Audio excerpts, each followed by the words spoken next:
দর্শক আসসালামু আলাইকুম রহমতুল্লাহ, সবাইকে রমজানের শুভেচ্ছা জানিয়ে শুরু করছি আমাদের প্রতিদিনকার নিয়মিত আয়োজন অপশনালি হেলথের নিয়মিত আয়োজন হেলথ আওয়ার। প্রিয় দর্শক সবাইকে শুভেচ্ছা জানিয়ে শুরু করছি আজকে আমাদের আলোচনার অনুষ্ঠান। আজকে আমাদের যে বিষয়টি নিয়ে আলোচনা করব সেটা নির্ধারিত হয়েছে হৃদরোগ নিয়ে যত চিন্তা এবং এর সমাধান। প্রিয় দর্শক সবাইকে শুভেচ্ছা জানাচ্ছি। আজকে আমাদের সাথে আলোচনা করার জন্য উপস্থিত আছেন প্রখ্যাত চিকিৎসক।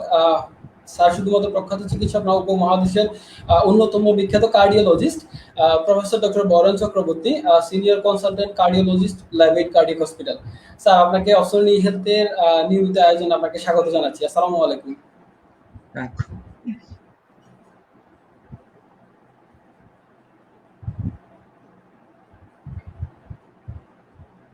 স্যার কেমন আছেন আপনি? আমি খুবই ভালো আছি। এখন আমার কথা শুনেন আপনি? জি স্যার, আমি আপনাকে শুনতে পাচ্ছি। আমার কথা শুনে হচ্ছে না স্যার। আচ্ছা ঠিক আছে। জি স্যার। স্যার তো অপশনে আমরা আসলে প্রথমেই বলে নিই স্যার, আমরা জানি যে আজকে আলোচনার আমাদের যে বিষয়বস্তু নির্ধারিত হয়েছে হৃদরোগ নিয়ে যত চিন্তা এবং এর সমাধান। প্রিয় দর্শক, আপনারা যারা আমাদের সাথে যুক্ত আছেন অবশ্যই আপনাদের যদি কোনো মতামত এবং পরামর্শ থেকে থাকে এবং কোনো ধরনের প্রশ্ন থেকে থাকে সেক্ষেত্রে আপনারা আমাদের এই কমেন্ট বক্সে আপনাদের নাম, বয়স এবং আপনাদের প্রশ্নটা খুব সংক্ষিপ্ত আকারে লিখে আমাদের কমেন্ট বক্সে করবেন। অবশ্যই আমাদের চিকিৎসক, আমাদের বিশেষজ্ঞ অতিথি অবশ্যই চেষ্টা করবেন আপনাদের প্রশ্নের উত্তর দেওয়ার। স্যার তো আজকে আমাদের আলোচনার যে বিষয়বস্তু সেটাতে যাওয়ার আগেই প্রথমে আমরা একটু আলোচনা করে নিতে চাই। আপনি স্যার একটা কথা বলেছিলেন এবং এটা টিএস এলিয়টের একটা কথা, এপ্রিল ইজ দ্য ক্রুয়েলেস্ট মান্থ। তো সেই কথা ধরে বলি স্যার, আমরা গত বছর আমরা দেখেছি যে এই যে মার্চ এপ্রিলে পৃথিবীতে করোনাতে সবচেয়ে বেশি মানুষ মারা গিয়েছে।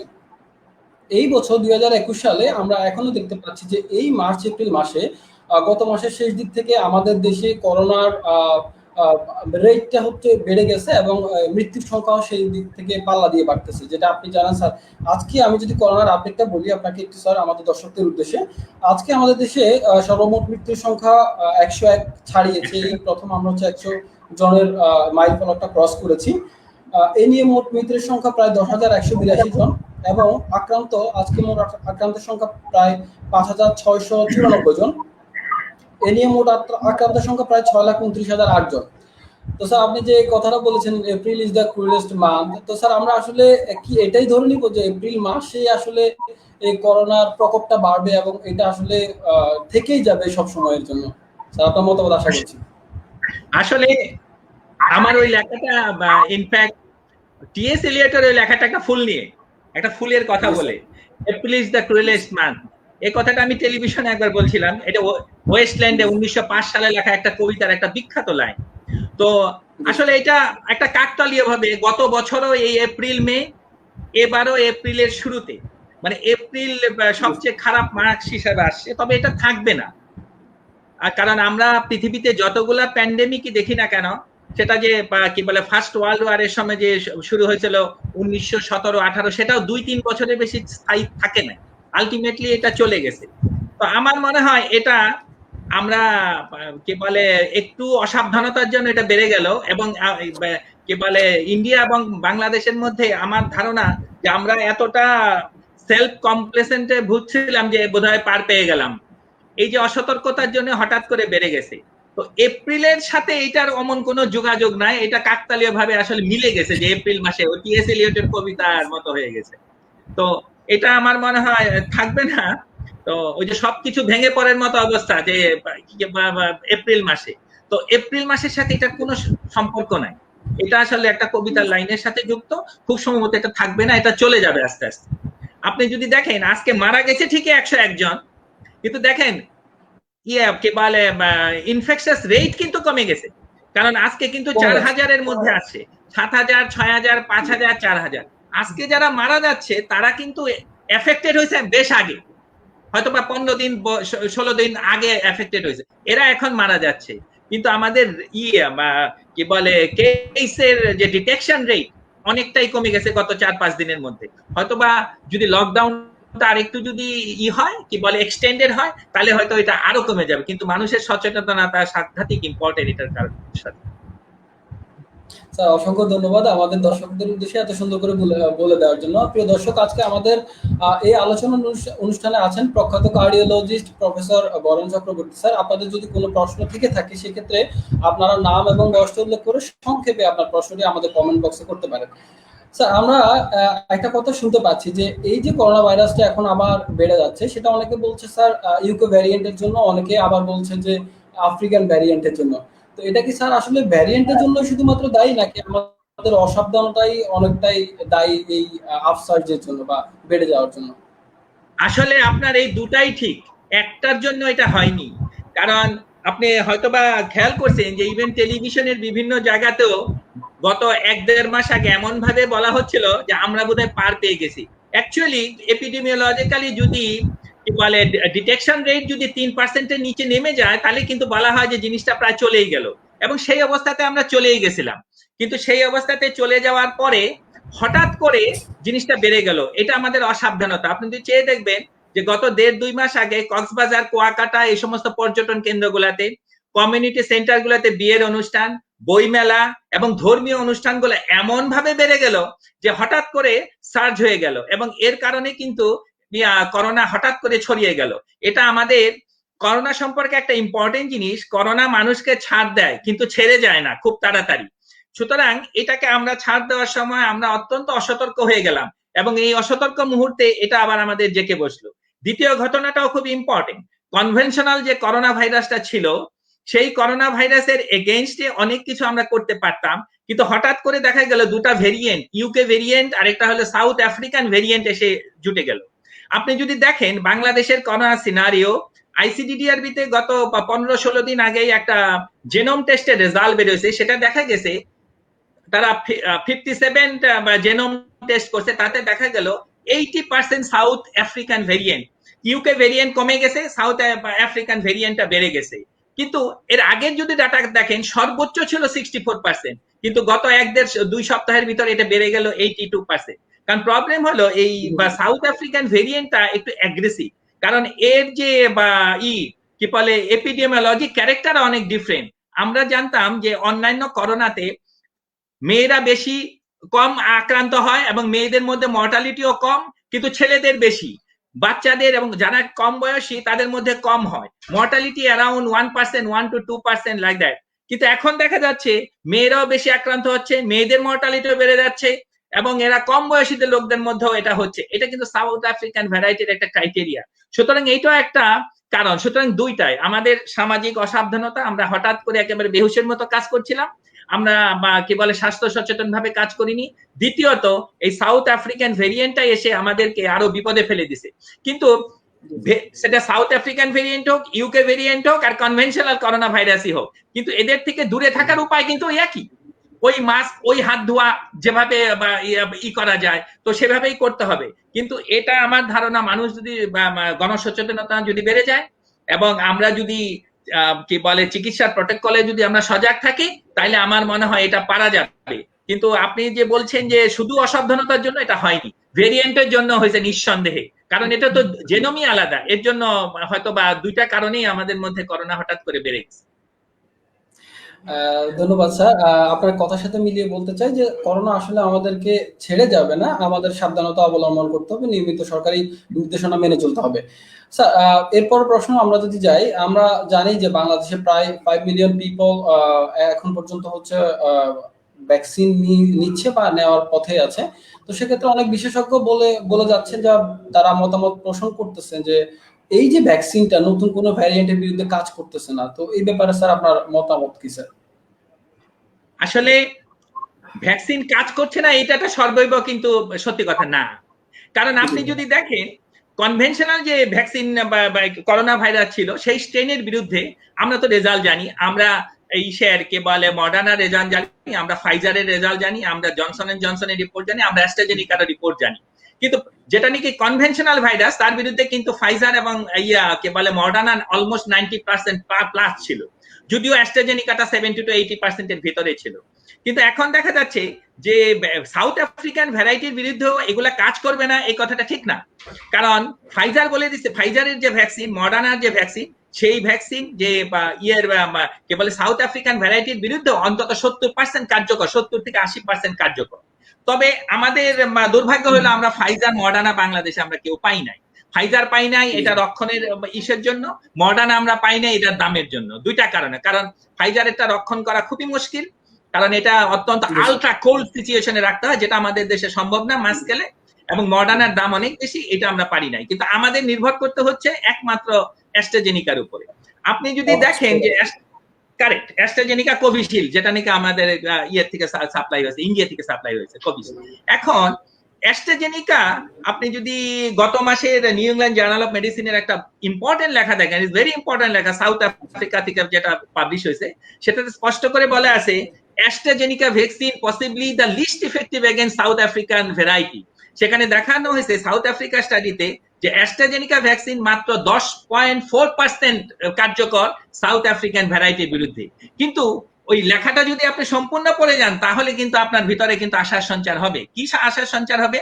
আশার সঞ্চার হবে এটাই, অ্যাস্ট্রাজেনিকা মাইল্ড এবং moderate degree of south African variety prevent করতে পারে না। তার মানে ওই রোগী মারা যাচ্ছে না, মাইল্ড এবং মডারেটটা সে পারে না, অনলি 10.4% ইফেক্টিভ।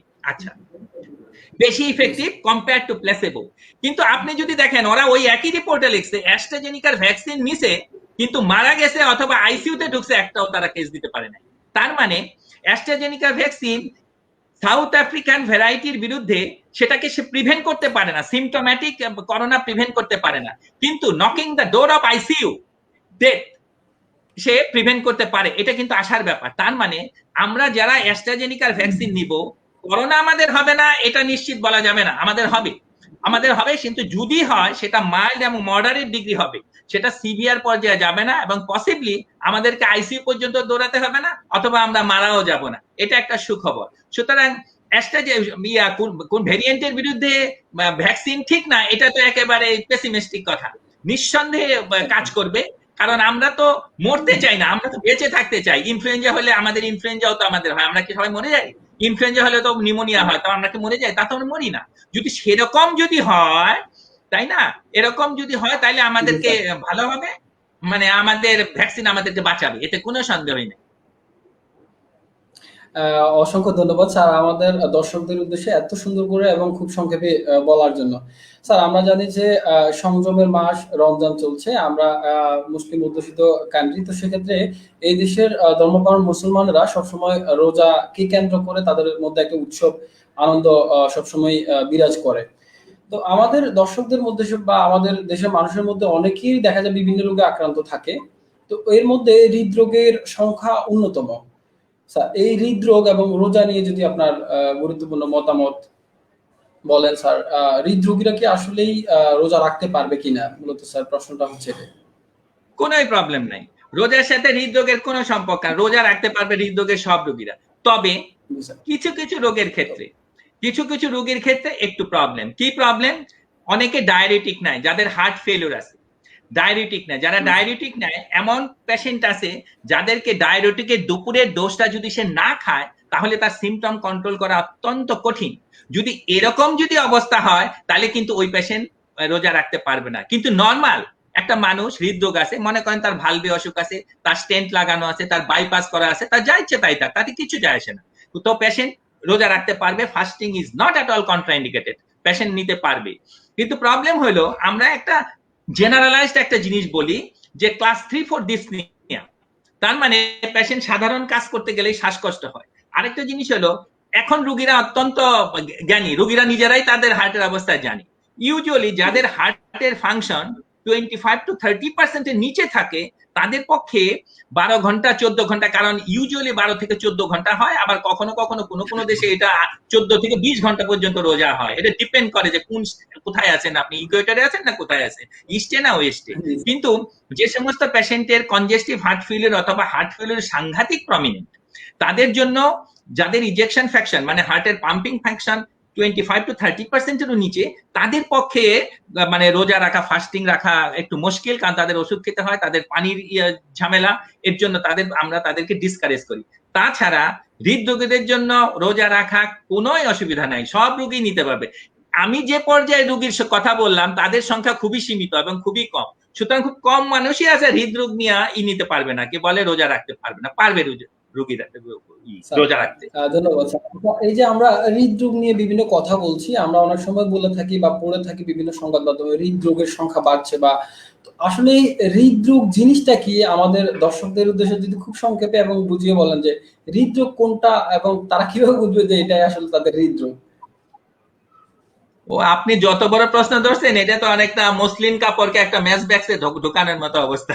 তো হৃদরোগ তো একটা বিশাল বিষয়, কিন্তু আমি একটা জিনিস বলি, হৃদরোগের তো categorised it's so many divisions, কিন্তু আমি একটা জিনিস বলি, যে জিনিসটা মানুষ সাধারণত মানুষ জানে সেটা দুইটা অসুখ, সেটা হলো করোনারি আর্টারি ডিজিজ, আর একটা হলো ভালভুলার হার্ট ডিজিজ।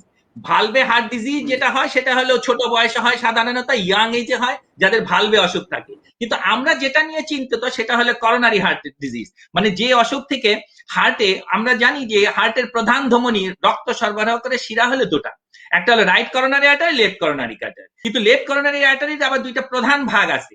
সুতরাং আলটিমেটলি সব মিলে হলো তিনটা আর্টারি, কারণ এই আর্টারি গুলা হৃৎপিণ্ডের মাংসপেশিকে রক্ত সরবরাহ করে, রক্ত সরবরাহ করা মানেই হলো অক্সিজেন সরবরাহ। সুতরাং অক্সিজেন সরবরাহ করাতে যদি কোনো ব্যাঘাতের সৃষ্টি হয় তাহলে কিন্তু পেশেন্টের ইসকিমিক হার্ট ডিজিজ হবে, হার্ট অ্যাটাক হবে, পেশেন্ট হঠাৎ করে মরেও যেতে পারে। তাহলে কি করে হয়?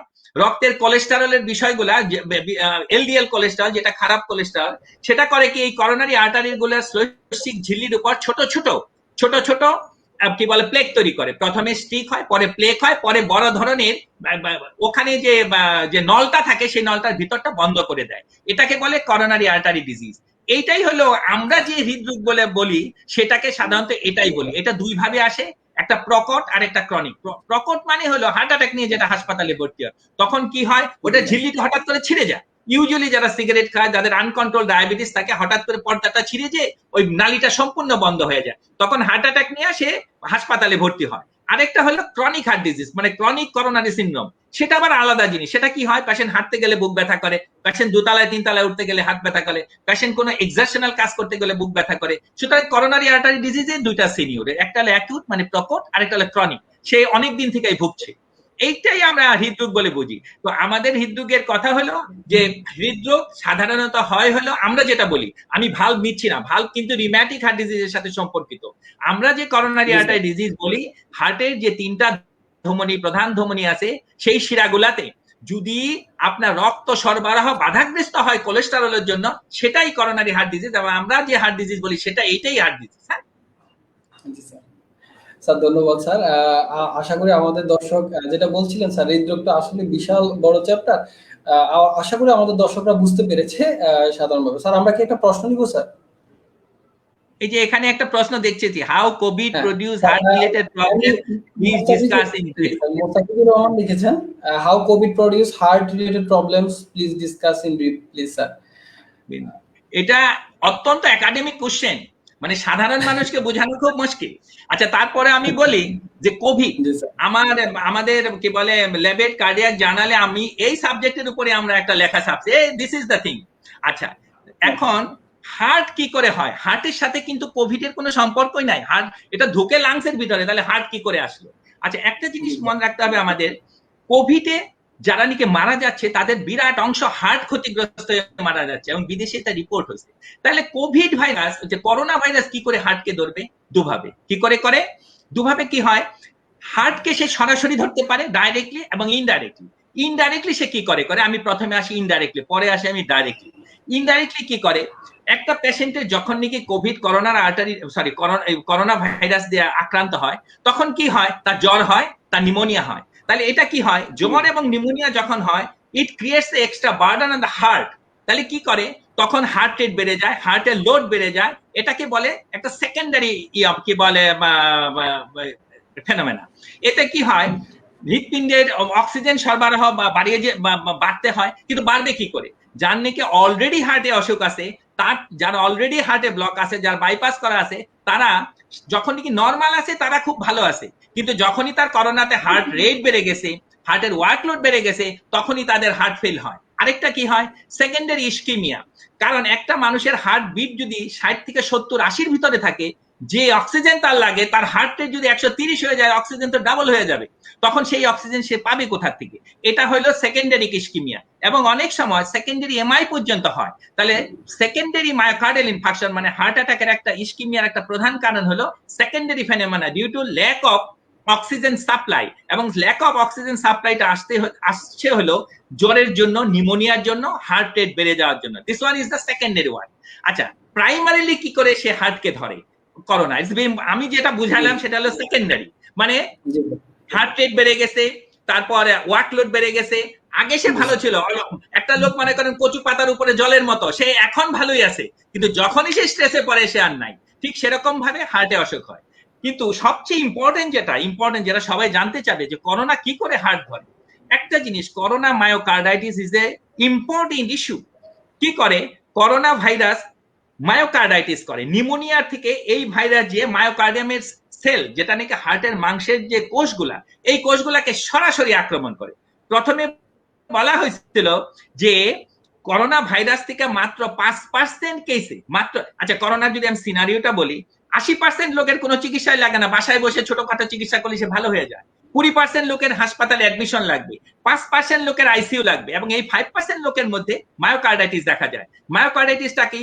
হার্টের যে মাসেল সেলগুলা, মাংসের যে কোষগুলা, তার নাম হলো মায়োকার্ডিয়াল সেল। এই সেলগুলাতে যখন ধরে সে মায়োকার্ডাইটিস হয়। এখন প্রথমে ধারণা করা হয়েছিল যে এই মায়োকার্ডাইটিস হয় যেহেতু, এই মায়োকার্ডাইটিসটা 5% কেসে হয়, কিন্তু এখন দেখা যাচ্ছে এমআরআই স্ক্যান করে দেখা যাচ্ছে যাদের করোনা হয়েছে তাদের মধ্যে 75% কেসের স্যাটাল মায়োকার্ডাইটিস হয়। এটা কিন্তু আগে আমরা জানতাম না, এখন আমরা জানি যে আপনার করোনা হইলে 100 জনের মধ্যে 75 জনের হার্টে কিছু না কিছু থাকবে, কিন্তু সেটা কখনো সিমটম নিয়ে আসে না। সিমটম নিয়ে আসে 5%। 5% রোগীর কি হয়? মায়োকার্ডাইটিস হলে হার্ট রেট বেড়ে যায়, হার্ট ফেলিউর হয়, হার্ট বড় হয়ে যায়, এবং নানা রকমের উপসর্গ দেখা দেয়। এবং এই মায়োকার্ডাইটিসের সাথে আরেকটা ইম্পর্টেন্ট জিনিস, যেটা মায়োকার্ডাইটিস আর কি কারণে হতে পারে। আমরা সবাই জানি 5% কেস অফ করোনার পেশেন্টের সাইটোকাইন স্টর্ম হয়, যে কারণে নাকি মানুষ মারা যায়। আমাদের করোনিয়ার মৃত্যুর কারণ হলো সাইটোকাইন স্টর্ম। আমরা যখনই একটা পেশেন্টের ফেরিটিন বেড়ে যায়, যখন একটা পেশেন্টের IL-6 বেড়ে যায়, আমরা বুঝতে পারি যে এই রোগীটা আমাদের খারাপ হয়ে যায়। এই সমস্ত পেশেন্টের এই সাইটোকাইন এনজাইম যেগুলো রিলিজ হয়, এগুলো ডাইরেক্ট টক্সিক টু দ্য মায়োকার্ডিয়া, হার্টের যে মায়োকার্ডিয়াল সেল আছে সেগুলোতে ডাইরেক্ট টক্সিসিটি ক্রিয়েট করে। এর জন্য করে কি, এটাও মায়োকার্ডাইটিস করে। তখন কি হয়? মায়োকার্ডাইটিস হলে হার্ট রেট বেড়ে যায়, পাম্পিং অ্যাকশন কমে যায়, ভালভগুলা ফুলে যায়, মায়োকার্ডিয়ামের হার্ট বড় হয়ে যায়। তাতে কি হয়? সবচেয়ে ইম্পর্টেন্ট, যারা নাকি হার্টের কারণে মারা যায় 13 to 15% কেসে অ্যাট্রিয়াল ফিব্রিলেশন হয়। অ্যারিথমিয়া মানে হার্ট ইরেগুলার, আমাদের যে নরমাল বিট সেটা খুব রেগুলার, যখন ইরেগুলার হয়ে যায় সেটার নাম হলো অ্যাট্রিয়াল ফিব্রিলেশন। অ্যাট্রিয়াল ফিব্রিলেশন হয়, ভিটিভিএফ হয়ে পেশেন্ট সাডেনলি কার্ডিয়াক অ্যারেস্টে মারা যায়। এটা হলো 1 নাম্বার কথা, প্রথম ডাইরেক্টলি। 2 নম্বর একটা ইম্পর্টেন্ট কারণ, থ্রম্বোজেনিক মিলিও। কে যেন একটা প্রশ্ন লিখছিল যে কি বলে, হার্ট অ্যাটাক করে কিনা করোনা? ডেফিনেটলি করে, কারণ আমরা ল্যাবেইডের ওই জার্নালে আমরা লিখছি যে করোনা কি করে হার্ট অ্যাটাক করে। করোনা প্রডিউসেস এ থ্রম্বোজেনিক মিলিও মানে হলো এমন একটা মাধ্যম সৃষ্টি করে যেখানে নাকি ব্লাড হঠাৎ করে ক্লট হয়ে যায়, মানে ইয়াতে হার্ট সলিডিফাইড হয়ে যায়। আমরা জানি ব্লাড একটা লিকুইড জিনিস, কিন্তু থ্রম্বোজেনিক মিলিউর জন্য, সাইটোকাইন স্টর্মের জন্য হার্ট ব্লাড ভেসেলের ভিতরে এটা বন্ধ হয়ে যায়। যদি ব্লাড ভেসেল যদি বন্ধ হয়ে যায়, অ্যাকিউট করোনারি সিনড্রোম মানে প্রকট হৃদরোগ দেখা যায়। সুতরাং থ্রম্বোজেনিসিটি, মায়োকার্ডাইটিস, অ্যারিথমোজেনিসিটি এবং সেকেন্ডারি ইসকিমিয়া, এই 4-5টা জিনিস একত্র হার্টে আসে। সুতরাং এইসব কারণে হার্ট ক্ষতিগ্রস্ত হয়। এবং শুধু acute coronary syndrome, unstable angina এবং non ST elevation myocardial infarction না, ডকুমেন্টেড হয়েছে করোনা মায়োকার্ডিয়াল ইনফাকশন, যেটা নাকি dangerous, ST elevation myocardial infarction পর্যন্ত করতে পারে। কি করে? রক্তনালীর ভিতরে রক্তকে জমাট বাঁধিয়ে দেয়, যার জন্য আপনারা জানেন, আপনারা অলরেডি ওষুধও বের করে ফেলছেন। আমরা পেশেন্টদেরকে প্রায় 1 মাস পর্যন্ত অ্যান্টিকোয়াগুলেন্ট খাওয়াই, যাদের বয়স একটু বেশি, যাদের ডায়াবেটিস আছে, যাদের সাইটোকাইন স্টর্ম আছে, যাদের কি বলে হাইপারটেনসিভ, কারণ হাইপারটেনসিভদের মধ্যে হার্ট ইয়েতে করোনাতে মৃত্যু হার বেশি। সুতরাং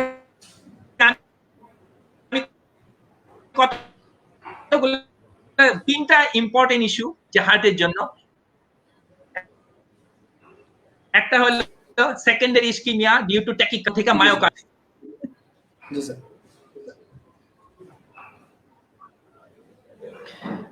স্যার অসংখ্য ধন্যবাদ। পুরো এমডি মোস্তাফিজুর রহমান। আশা করি আপনার প্রশ্নের উত্তর পেয়েছেন। স্যার পুরো প্রশ্নটাই একাডেমিক ছিল, আশা করি আমাদের দর্শকদের অনেক কাজে লাগবে যারা আসলে নতুন নতুন জ্ঞান নিতে চায়, নতুন নতুন জ্ঞান আহরণ করে। স্যার আমরা এর পরবর্তী প্রশ্নে চলে যাই। রূপান চৌধুরী তিনি লিখেছেন, স্যার আমার বয়স 40, মাঝে মাঝে আমার বুকের বাম পাশে ব্যথা করে, এর কারণটা কি স্যার? 40 বছর বয়স, এটা কি বলে, ছেলে মানুষ তো না, তাই না? রূপন, আচ্ছা, ছেলে মেয়ে বোঝা বড় মুশকিল নাম দেখে। আচ্ছা, তো সাধারণত 40 বছরের একজন মানুষ, তার যদি করোনারি রিস্ক ফ্যাক্টর না থাকে, তার মানে তার যদি ডায়াবেটিস না থাকে, সে যদি সিগারেট না খায়, তার যদি হাইপারটেনশন না থাকে, তার যদি কোলেস্টেরল ভালো থাকে, এই ধরনের বুক ব্যথা সাধারণত নন স্পেসিফিক, সাধারণত হার্টের অসুখ এটা ইন্ডিকেট করে না। আর বাদিকের বুক ব্যথা সাধারণত হার্টের ব্যথা এরকম হয় না। হার্টের ব্যথা সাধারণত সেন্ট্রাল চেস্ট না, একদম মাঝখানের ব্যথা। তাহলে এই রুগীটা আমাকে লিখেই দিত যে আমার হাঁটতে গেলে বুকের মাঝখানে ব্যথা করে, তাহলে আমি টক করে নিয়ে নিতাম এটা তো ইসকেমিক হার্ট ডিজিজ। কিন্তু উনি যেরকম কথা লিখছে, উনি যদি সিগারেট না খায়, উনার যদি ডায়াবেটিস না থাকে, is very unlikely to be of cardiac origin. হ্যাঁ স্যার অসংখ্য ধন্যবাদ মিস্টার রূপন চৌধুরী, আশা করি আমাদের সাথেই থাকবেন, অপশনাল ই হেলথের সাথে থাকবেন। স্যার আমরা আরেকটা প্রশ্ন যাই। এমডি মাহফুজ আলম সিদ্দিক তিনি লিখেছেন, আই ওয়াজ এফেক্টেড বাই কোভিড-19 in last December and took 25 days to become negative without major complication. But recently I observed two incidents of student of sudden chest tightness forwarded by difficulty in breathing. What could be the complication that I am passing through and what should I do now? Sir তিনি আক্রান্ত হয়েছিলেন ডিসেম্বরে এবং প্রায় বুঝতে 25 পারছি, দিন পর্যন্ত 6 মাস পেরিয়ে গেছে, এটা কিন্তু 6 মাস পেরিয়ে গেছে। একটা জিনিস, চেস্ট টাইটনেসটা যাদের নাকি করোনার আক্রান্ত হইয়া এইচআরসিটিতে দেখা গেছে সিগনিফিক্যান্ট ইনভলভমেন্ট আছে, মোর দেন 25 to 30% ইনভলভমেন্ট আছে, তাদেরকে বলা হয়েছে যে অনেকের 1 বছর 1.5 বছর পর্যন্ত এই সিমটমটা থাকতে পারে। চেস্ট টাইটনেস একটা পোস্ট কোভিড কমপ্লিকেশনের একটা পার্ট। জি স্যার।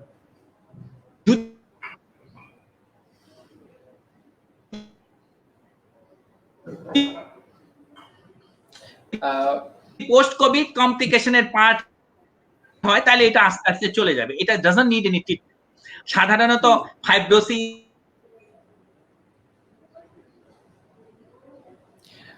স্যার অসংখ্য ধন্যবাদ মিস্টার মাহফুজ আলম সিদ্দিক, আশা করি আপনার প্রশ্ন ফাইব্রোসিসটা যেতে একটু সময় লাগবে। কিন্তু উনার যদি ডায়াবেটিস থেকে থাকে, উনি যদি স্মোকার হয়ে থাকে, তাহলে কিন্তু উনার কি বল পেরিয়ে ধারণা উনার এটা কোভিড থেকে শুরু হয়েছে, এটা কোভিড, এটা চলে যাবে।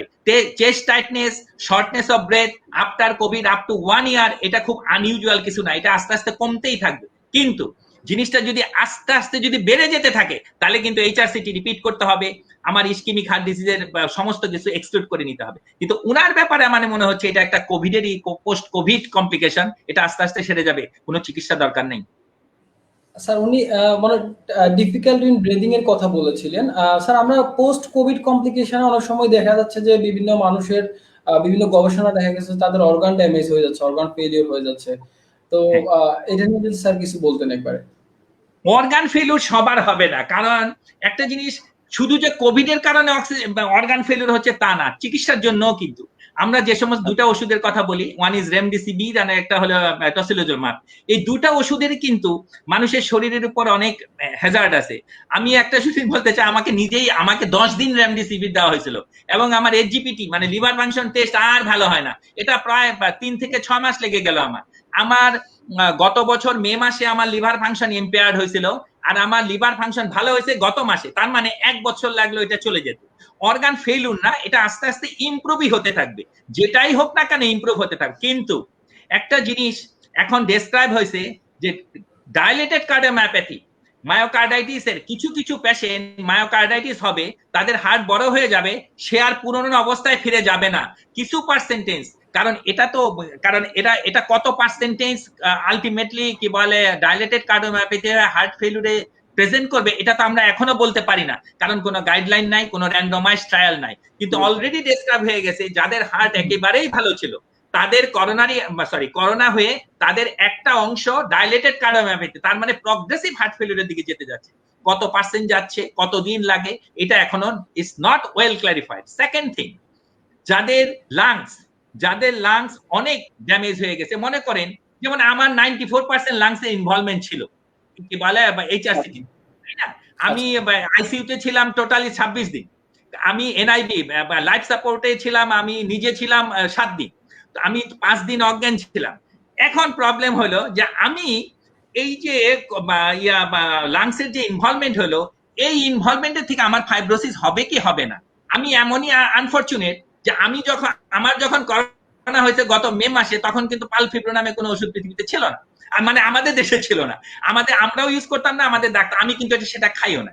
এখন যে সমস্ত রোগী অনেক লাঙে ইনভলভমেন্ট, মনে করেন যে 50%-এর বেশি লাঙে ইনভলভমেন্ট আছে, আমরা তো জানি না এই যে এআরডিএস শুকিয়ে যাবে, আলটিমেটলি এটা যদি শুকিয়েও যায়, এটা ফাইব্রাস হয়ে যাবে কিনা, লাং টিস্যু গুলা ফাইব্রোসিস হয়ে যাবে কিনা, এই লাং টিস্যু গুলা ইন্টারস্টিশিয়াল লাং ডিজিজ হবে না। তবে আমি একটা জিনিস আপনাকে বলতে পারি, যাদের লাংসের ইনভলভমেন্ট অনেক হয়েছে, তাদের কিছু একটা percentage ultimately will develop significant fibrosis, significant, এবং তারা কিন্তু মানে ILD, ultimately they may land into interstitial lung disease, অথবা তারা ফাইব্রোটিক লাং ডিজিজ হবে, তাদের একটা ক্রনিক অ্যাজমার মতো একটা সিমটম থেকে যেতে পারে।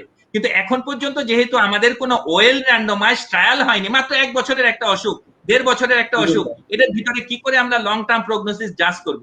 কিন্তু আমি গেস করি যে একটা পার্সেন্টেজের, if it is not me, একটা পার্সেন্টেজের আইএলডি হবে, তাদের লাং ফাইব্রোসিস হবে, তাদের একটা শ্বাসকষ্টের ভাব থেকে যেতে পারে। আমি মনে করি কিডনির উপর এবং কি বলে লিভারের উপর যে ইফেক্ট হবে করোনার, এবং করোনার ওষুধের জন্য, এইটা হয়তো বা 100% উল্টা দিকে চলে আসবে এবং নর্মালাইজড হবে। তবে হার্টের ব্যাপারে এবং লাংসের ব্যাপারে যাদের অনেক অসুখ হয়েছে, যারা ভেন্টিলেটরে ছিল, যারা উঠে আসছে, তাদের ক্ষেত্রে আলটিমেটলি কি ঘটবে আমরা জানি না। তবে রিসেন্ট যে ডাটা পাবলিশ হয়েছে তাতে বোঝা যায় যে কিছু একটা পার্সেন্ট লং টার্ম কার্ডিয়াক ফেলিউরে চলে যাবে, এবং কিছু একটা পার্সেন্টের পেশেন্ট ইন্টারস্টিশিয়াল লাং ডিজিজ হয়ে যেতে পারে ডিউ টু ফাইব্রোসিস। স্যার অসংখ্য ধন্যবাদ। স্যার বিভিন্ন স্টাডি মানে বলছে যে আসলে পোস্ট কোভিড এর একটা যেটা হচ্ছে টাইপ 2 ডায়াবেটিস দেখা যাচ্ছে, এই নিয়ে বিভিন্ন গবেষণা দেখা গিয়েছে। স্যার এই আমরা কারণ একটা জিনিস সব জায়গাতেই আইটিস করে আমাদের, কারণ আমি এখনই বলতে পারতাম যে আমাদের একজন বিখ্যাত কি বলে এমপি আমাদের এখানে প্রায় 2.5 মাস ভর্তি ছিল, শি ওয়াজ গেটিং ওয়েল, একেবারেই ভালো হচ্ছে, হঠাৎ করে তার পেটের মধ্যে প্রচন্ড ব্যথা শুরু হয়ে গেল, আমরা টেস্ট করে দেখলাম যে কি বলে তার পেনকিয়াটাইটিস হয়ে গেছে। আচ্ছা, তাহলে একটা জিনিস দেখেন, যদি ডিফিউজ পেনকিয়াটাইটিস হয়ে যায় একটা পেশেন্টের, তাহলে তো তার ইনসুলিন সিক্রেশন, আইলেট অফ ল্যাঙ্গারহ্যান্সেল নষ্ট হয়ে যাবে। শুধু উনি না, এই ম্যাডাম না, আমরা সিরিজ অফ পেশেন্ট পাইছি কি বলে করোনার এফেক্টেড পেশেন্ট, যারা নাকি দে ওয়ার ডেসপারেটলি সিক, তাদের মধ্যে একটা বিরাট পার্সেন্টেজের পেনকিয়াটাইটিস হয়েছে।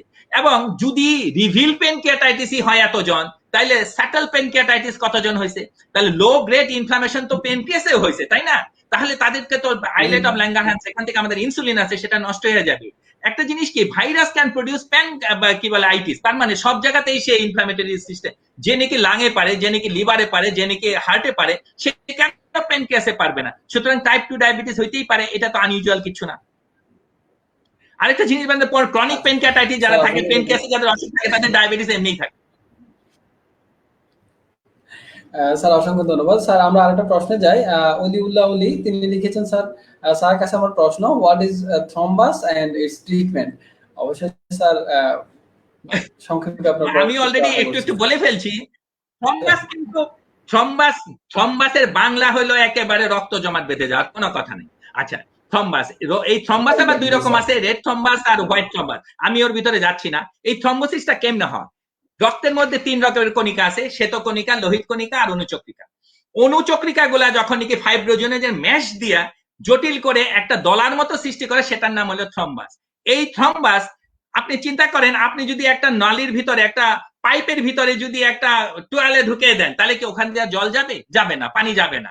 তাহলে থ্রম্বাসটা ঠিক একই রকমের জিনিস, যে কোনো একটা রক্তনালীর ভিতরে যদি রক্ত জমাট বেঁধে যদি থ্রম্বাস হয়ে যায়, তাহলে ওটা বন্ধ হয়ে যাবে। এবং এই বন্ধের কারণেই কিন্তু হার্ট অ্যাটাক হয়। কিন্তু আমার কাছে এখনকার, আমি ওই হার্ট অ্যাটাকের ডেসক্রিপশনে যাচ্ছি না, আমি যাচ্ছি করোনা, কারণ আমাদের এখন সবকিছু করোনা নিয়ে চিন্তা ভাবনা। আমি এখনই বলছি, থ্রম্বাস মানে রক্ত জমাট বাঁধা, আর যে প্রক্রিয়াতে এই জমাট বাঁধাটা তৈরি হয় সেটার নাম হলো থ্রম্বোজেনেসিস। আচ্ছা, কি করে আমরা বুঝি যে থ্রম্বাস হওয়ার চান্স আছে? কোন করোনার পেশেন্টের আমরা কিন্তু 2 দিন 1 দিন পরপরই ডিডাইমার করতে থাকি। যদি ডি ডাইমার লেভেল যদি 0.5 এর উপরে উঠে যায়, তাহলে আমরা ভাবি যে এই পেশেন্টের রক্ত জমাট বেঁধে যেতে পারে। কি করে রক্তটা জমাট বাঁধবে? করোনা কি করে রক্তটা জমাট বাঁধাবে? করোনাতে IL-2, IL-6, IL-10 এই ধরনের এবং গামা ইন্টারফেরন অনেকগুলো জিনিস একত্র রিলিজ হয়ে যায় শরীরে। এরা কি করে? অনুচক্রিকাতে ফাইব্রিনোজেন তৈরি করে এবং এনট্যাঙ্কেল করে হলো অনুচক্রিকাকে। যখন নাকি সেলের সাথে এই ফিতার মতো এই ফাইবার গুলো হয়ে যায়, তখন রক্ত যায় জমাট বেঁধে। রক্ত জমাট বেঁধে তখন আর্টারি ব্লক করে দেয়। এর ফলে অ্যাকিউট করোনারি সিনড্রোম মানে প্রকট হৃদরোগের সম্ভাবনা থাকে। আরো কি তো হতে পারে? Pulmonary embolism, one of the important cause of mortality. কি করে? পায়ের মধ্যে, ভেনের মধ্যে, তলপেটের মধ্যে যে ভেনের মধ্যে ক্লট হয়ে থাকে, রক্ত থ্রম্বাস ফর্ম হয়ে থাকে, এই থ্রম্বাস হঠাৎ করে ছুটে যায়, ছুটে যেয়ে যে লাংসের যে আর্টারি সেটাকে সাডেনলি বন্ধ করে দেয়। আমি নিজে দেখছি উইদিন মিনিটস। আমাদের একজন ডাক্তার আমাদের সামনে, আমি যখন আইসিইউতে ভর্তি ছিলাম, সে ফেসবুকে দেখতেছিল, she was becoming okay। অন্তত একদিন দুই দিন পরেই তাকে সেই ডাক্তারের বয়স মাত্র 37 হবে, আমার মনে আরো কম হতে পারে, ডাক্তার তানজিলা। তো আমার মনে আছে, এবং তার হাজবেন্ড একজন আর্মির বড় অফিসার। আমার স্পষ্ট মনে আছে, আমি যখন ওই রুমের ভিতরেই ছিলাম, তখন সে হঠাৎ করে খারাপ হয়ে গেছিল এবং তার ইকো করে দেখা গেল যে তার রাইট হার্ট হয়ে গেছে। তো আমি বললাম যে এই পালমোনারি এম্বোলিজম, সুতরাং থ্রম্বোসিস জিনিসটা হলে রক্ত জমাট বেঁধে যাওয়া, যে প্রক্রিয়াতে এই রক্ত জমাটটা বাঁধে ওই ফাইব্রাস থ্রেড দিয়া এবং অনুচক্রিকা দিকে, এটা বলে থ্রম্বোজেনেসিস। এবং thrombogenesis is precipitated by the corona cytokine storm enzymes. এবং এটা যখনই জলাট বাঁধে, তখন পালমোনারি এম্বোলিজম হইতে পারে, হার্ট অ্যাটাক হইতে পারে, পায়ের আর্টারি বন্ধ হয়ে যেতে পারে, অনেক কিছু হইতে পারে। কিন্তু সাধারণত আমরা যেটা নিয়ে অত্যন্ত চিন্তিত, সাডেন ডেথ হয় পালমোনারি এম্বোলিজমে, হার্ট অ্যাটাক হয় হলো যখন করোনারি আর্টারি বন্ধ হয়ে যায়। অসংখ্য ধন্যবাদ স্যার, খুবই গুরুত্বপূর্ণ আলোচনা চলছে স্যার। প্রিয় দর্শক, আজকে আমাদের অপশন ই হেলথের নিয়মিত যে আয়োজন হেলথ আওয়ার, এখানে উপস্থিত হয়েছেন উপমহাদেশের প্রখ্যাত একজন কার্ডিওলজিস্ট প্রফেসর ডক্টর বরণ চক্রবর্তী স্যার। স্যার দায়িত্বরত আছেন সিনিয়র কনসালটেন্ট কার্ডিওলজিস্ট হিসেবে লেভাইট কার্ডিয়াক হসপিটাল। তো আমরা কথা বলছিলাম হৃদরোগের যত কথা এবং এর চিন্তা এবং এর সমাধান নিয়ে। তো যদি আপনাদের কোনো প্রশ্ন থেকে থাকে, সেক্ষেত্রে আপনারা আপনাদের বয়স এবং নাম লিখে আপনাদের সমস্যাটার কথা খুবই সংক্ষেপে আমাদের কমেন্ট বক্সে কমেন্ট করতে পারেন। আশা করি আমাদের অতিথি আজকের প্রফেসর ডক্টর বরণ চক্রবর্তী চেষ্টা করবেন আপনাদের প্রশ্নের সমস্যার সমাধান করতে। স্যার, আমরা যেটা নিয়ে আলোচনা করছিলাম হৃদরোগ নিয়ে স্যার, এখন এই যে হৃদরোগের সংখ্যা ইটালি থেকে একজনে প্রশ্ন করছে, ইটালি এই প্রশ্নটা আরেকবার দেখেন আমাকে। আচ্ছা স্যার, আমি একটু পড়ি প্রশ্নটা। স্যার সৌমিক বিশ্বাস লিখেছেন, আপনাকে নমস্কার দিয়েছেন স্যার। ইটালিতে ভ্যাকসিন নেওয়ার পর ব্লাড ক্লট, হার্ট অ্যাটাকের কিছু নিউজ পাওয়া যাচ্ছে। আমাদের দেশের সাপেক্ষে এইটার আসলে সম্ভাবনা কেমন, আর আমাদের এই ব্যাপারে কোনো সতর্কতা নেওয়া উচিত কিনা যদি বলতেন স্যার। আচ্ছা, একটা জিনিস, এই ব্লাড ক্লটের যে ব্যাপারটা, আমরা এখন জানি মার্কেটে 4টা ভ্যাকসিন খুবই ইম্পর্টেন্ট। আমরা স্পুটনিকের কথা দিচ্ছি না, সিনোভ্যাক্সের কথা বলছি না। উই ডোন্ট হ্যাভ এনি কি বলে নলেজ, এটা সম্পর্কে আমাদের ভিভিড কোনো নাই, কারণ তারা চায়না এবং আমেরিকা অত ডাটা বের করেনি। আমরা 4টা ভ্যাকসিন নিয়ে কনসার্ন। একটা হলো মডার্না ভ্যাকসিন, একটা হলো ফাইজার ভ্যাকসিন, একটা হলো অ্যাস্ট্রাজেনিকা ভ্যাকসিন, আর একটা ভ্যাকসিন হলো জনসন এন্ড জনসন। এই 4টার মধ্যে 2টা নিয়ে এই কথাটা উঠছে। একটা হলো জনসন এন্ড জনসন। আপনারা জানেন যে জনসন এন্ড জনসন অলরেডি যুক্তরাষ্ট্রে ইমার্জেন্সি FDA অ্যাপ্রুভাল পায়ও এটা বন্ধ করে দিছে। এটাতে থ্রম্বোসিস মানে ব্লাড ক্লটের একটা ব্যাপার আছে। আচ্ছা, একটা জিনিস হলো অ্যাস্ট্রাজেনিকা, আমরা সবসময় কনসার্ন অ্যাস্ট্রাজেনিকা, কারণ হলো আমাদের দেশে অ্যাস্ট্রাজেনিকাই আমরা ইউজ করছি। এবং এটা ব্যাপারে অ্যাস্ট্রাজেনিকার ব্যাপারে ইউরোপে বা বেশ কয়েকটা দেশ কয়েকবার এটাকে বন্ধ করে দেওয়া হয়েছে যে ক্লট হয়, কিন্তু ক্লট কয়জনের হয় সেটা আপনাকে মনে রাখতে হবে। কারণ ইউরোপের যে স্টাডি, তাতে দেখা গেছে 6 লক্ষ ভ্যাকসিন দিলে একজনের ক্লট। আচ্ছা, 6 লক্ষের মধ্যে একজনের ক্লট কি খুব বেশি? খুব বেশি না। আরেকটু ডিপ্রেসিং কথা হলো ইন্ডিয়ার একটা স্টাডি হয়েছে, সেখানে দেখা গেছে 2.5 লক্ষ ভ্যাকসিনেটেড পার্সনের মধ্যে ক্লট হয়। কবে হয়? 4 দিন থেকে 4 সপ্তাহের ভিতরে। ইন্ডিয়ারটা 2.5 লক্ষ আর এটা হলো 6 লক্ষ। কিন্তু দেখেন বাংলাদেশে এই মাত্র বললেন যে 5 মিলিয়নের বেশি, মানে 50 লক্ষ 60 লক্ষ অলরেডি বিন ভ্যাকসিনেটেড, কিন্তু আমরা এখন পর্যন্ত একটা ক্লটেরও খবর পাইনি, তাই না? আমরা কি পাইছি? আমরা পাইনি। So far in our country it is not. আচ্ছা, যেহেতু ইন্ডিয়াতে এটা পাওয়া গেছে এবং ইন্ডিয়ার ভ্যাকসিন আমরা দিচ্ছি, কিন্তু এটা তো একটা কারণ আছে, তার মানে এটা হতে পারে। কিন্তু রিস্ক ভার্সাস বেনিফিট আমাদের মেডিকেল সায়েন্সের একটা বিশাল কথা, রিস্ক ভার্সাস বেনিফিট। যদি 2.5 লক্ষ লোককে ভ্যাকসিন দিয়ে একটা ক্লট হয়, যদি 6 লক্ষ লোককে দিয়ে ভ্যাকসিন কাটে, কিন্তু WHO কিন্তু বলে দিছে যে এত কম সংখ্যক এটা নেগলিজেবল, সুতরাং ক্লটের জন্য ভ্যাকসিন না দেওয়ার কোনো কারণ নাই, ভ্যাকসিন আমাদের নিতেই হবে। তারপরেও বলি, আমাদের যে ক্লটের যে কথাটা আসছে 2.5 লক্ষ, মনে করলেন যে আপনারই এই 2.5 লক্ষের মধ্যে আপনি আনফরচুনেট, কারণ আপনার যদি আমি যদি আনফরচুনেট হই এবং আমার যদি ক্লট হয় তাহলে তো আমার জন্য এটা 100%। তাহলে আমি এটা কি করব? তাহলে ক্লট না, যদি কারো ভ্যাকসিন নেওয়ার পরে যদি 4 থেকে, কিন্তু আরেকটা জিনিস, 2 নাম্বার সেকেন্ড ডোজ অফ ভ্যাকসিনের সাথে কিন্তু ক্লটের এখনো কোনো কথা হয়নি, যা কথা হয়েছে সব ফার্স্ট ডোজের উপরে, মানে ফার্স্ট ডোজ অফ ভ্যাকসিন। দেখা গেছে 4 সপ্তাহের ভিতরে এটা হতে পারে, কিন্তু সংখ্যাটা অনেক কম। তাহলে কোনটা ডেঞ্জারাস? ক্লট যদি পায়ে হয়, ক্লট যদি হাতে হয়, that is not very important. কিন্তু একটা ক্লট ইজ ভেরি ডেঞ্জারাস, সেটাকে কি বলে? সিভিটিএস। সিভিটিএস কাকে বলে? Cerebral venous sinus thrombosis, CVST. এই সিভিএসটি যদি হয় তাহলে কি করতে হবে? যদি কোনো পেশেন্টের ভ্যাকসিন নেওয়ার পরে প্রচন্ড মাথা ব্যথা হয়, কোনো প্যারাসিটামল খায় এই ব্যথা যায় না, ব্লাডিং অফ ভিশন হয়, চোখে দেখতে অসুবিধা হয়, তাইলে সেরিব্রাল ভেনাস সাইনাস থ্রম্বোসিসের এটা একটা ইন্ডিকেশন। পেশেন্টের যদি জ্বর আসে এবং জ্বরের সাথে যদি এগুলা থাকে, তাহলে এটা হতে পারে। কিন্তু একটা জিনিস, যেটা মাত্র 2.5 লক্ষ থেকে 6 লক্ষের ভিতরে একটা হয়, সেটা আমরা এটা নিব না। ক্লটই হয় 6 লক্ষ থেকে মধ্যে একজন, তার মধ্যে আবার কয়জনের সেরিব্রাল ভেনাস সাইনাস থ্রম্বোসিস হবে, সুতরাং এটা খুব নেগলিজেবল, কারোরই ভীত হওয়ার কোনো কারণ নাই। তারপরেও যদি কেউ যদি আনফরচুনেট হয়, কারোর যদি সেরিব্রাল ভেনাস থ্রম্বোসিসের কোনো আলামত দেখা যায়, চোখে দেখতে অসুবিধা হয়, ইনট্রাক্টেবল হেডেক, নেক পেইন কোনোভাবেই যাচ্ছে না, তাহলে ডাক্তারের শরণাপন্ন হতে হবে এবং এর চিকিৎসা আছে। এমন না যে চিকিৎসা পেশেন্টটা মরে যাবে, সেরিব্রাল ভেনাস থ্রম্বোসিস হইলেই পেশেন্ট মারা যাবে এমন কোনো কথা নাই, কিন্তু আমরা এটা চিকিৎসা করতে পারবো। কিন্তু অ্যালার্মিং সাইনগুলা কি? ইনট্রাক্টেবল হেমিক্রেনিয়া এবং তার সাথে যদি জ্বর থাকে, চোখে যদি ব্লাডিং অফ ভিশন হয়, তাহলে আপনি আপনার ডাক্তারের সাথে কথা বলবেন এবং বলবেন আমি কিন্তু ভ্যাকসিন নেওয়ার পর এটা শুরু হয়েছে। তাহলে আপনি মানে এটা একদম সহজ উত্তর পাবেন এবং চিকিৎসা পাবেন, এমন না যে ওটা হলে আপনি মরে যাবেন। ধন্যবাদ।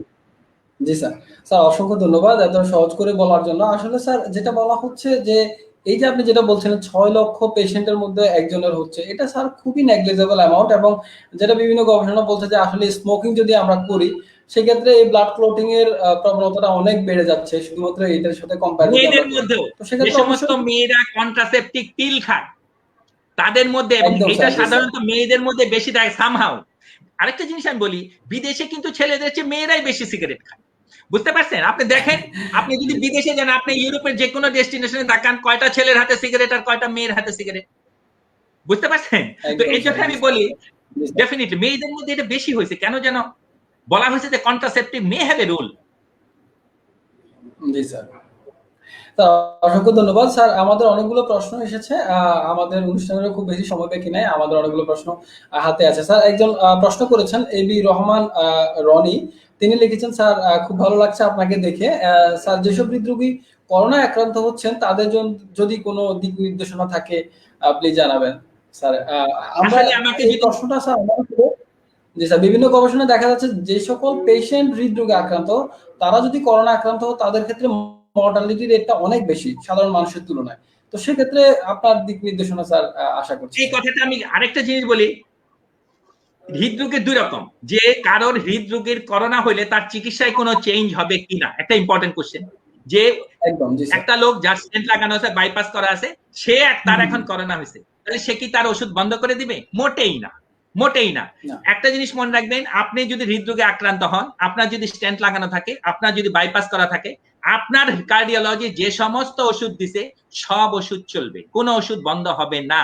তবে একটা ব্যাপার আমি বলি, আমাদের যাদের নাকি স্টেন্ট লাগানো আছে, যাদের বাইপাস করা আছে, তাদের একটা বিশাল সংখ্যক লোক আমরা রুগীকে আমরা ডুয়াল অ্যান্টিপ্লেটলেট দেই, অ্যাসপিরিনও দেই, ক্লপিডেগ্রলও দেই। আপনাদের কি বলে ক্লন্টাস, দুইটা ক্লপিডেগ্রলও আছে, অ্যাসপিরিনও আছে। আবার অ্যাসপিরিন আলাদা আছে। সাধারণত যাদের নাকি হৃদরোগ আছে, যাদের ডায়াবেটিস আছে, তাদের যদি আমাদের যদি করোনা হয়, তাহলে এখন জানেন আমরা পেটের মধ্যে একটা ইনজেকশন দেই 7 দিন 8 দিন 10 দিন, তারপরে পেশেন্টকে 1 মাস পর্যন্ত আমরা নোয়াক খাওয়াই। আইদার এপিক্সান নামে পাওয়া যায়, পিক্সোরেল নামে পাওয়া যায় বাংলাদেশে, এটা এখন অ্যাভেলেবল, আর রিভারক্স নামে পাওয়া যায়। এই ওষুধ দুটা খাওয়ায়। কিন্তু এখন যে সমস্ত হৃদরোগরা ডাবল অ্যান্টিপ্লেটলেট এজেন্ট খায়,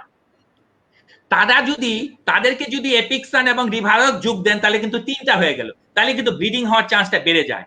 যদি সম্ভব হয় যে সমস্ত পেশেন্টদেরকে 1 মাস আমরা রিভারক্সিবান অথবা এপিক্সিবান, এপিক্সান, পিক্সোরেল জাতীয় ওষুধ দিব, তাদেরকে ডুয়াল অ্যান্টিপ্লেটলেট থেকে সিঙ্গেল অ্যান্টিপ্লেটলেটে শিফট করব। কি করব? আইদার অ্যাসপিরিন রাখবো, নাহলে ক্লপিডেগ্রল রাখবো, একটা রেখে দিব। তার সাথে আমরা 1 মাস পর্যন্ত এই অ্যান্টিকোয়াগুলেন্টটা খাওয়াবো। খাওয়ানোর পরে হয় ইনজেকশন দিব, না হলে প্রথমে তো ইনজেকশন দিই, পরে আমরা খাওয়াই। তাহলে কি হবে? তাহলে তার 2টা হবে, কিন্তু 3টা দিলে ব্লিডিং রিস্ক বেড়ে যাবে। আরেকটা জিনিস, যে সমস্ত পেশেন্টের কোভিড হয়ে গেছে, মানে কোভিড হয়েছে এবং তারা ওষুধ খায়, একটা ইম্পর্টেন্ট ওষুধ যাদের স্টেন্টিং করা আছে, বাইপাস করা আছে, কোলেস্টেরল কমানোর ওষুধ, তাদের কিন্তু তাদের কোলেস্টেরল কমানোর ওষুধ ডাক্তারকে জানাতে হবে যে আমি কিন্তু কোলেস্টেরল কমানোর ওষুধটা খাই। কেন বলছে এটা? রেমডেসিভির, টসিলোজামাইড, 2টা ইম্পর্টেন্ট ওষুধ যেটা নাকি কোভিডে ইউজ হচ্ছে। এই 2টাই লিভার এনজাইম বাড়ায়। এই স্ট্যাটিন জাতীয় ওষুধ যেগুলো নাকি কোলেস্টেরল, সেটাও লিভার এনজাইম বাড়ায়। টসিলোজামাইড ও লিভার এনজাইম বাড়ায়, 3টা। তাহলে যদি দরকার হয়, চিকিৎসক যদি মনে করে যেহেতু আমি পেশেন্টকে রেমডেসিভির দিচ্ছি 10 দিন 5 দিন, তাহলে আমি কি করব?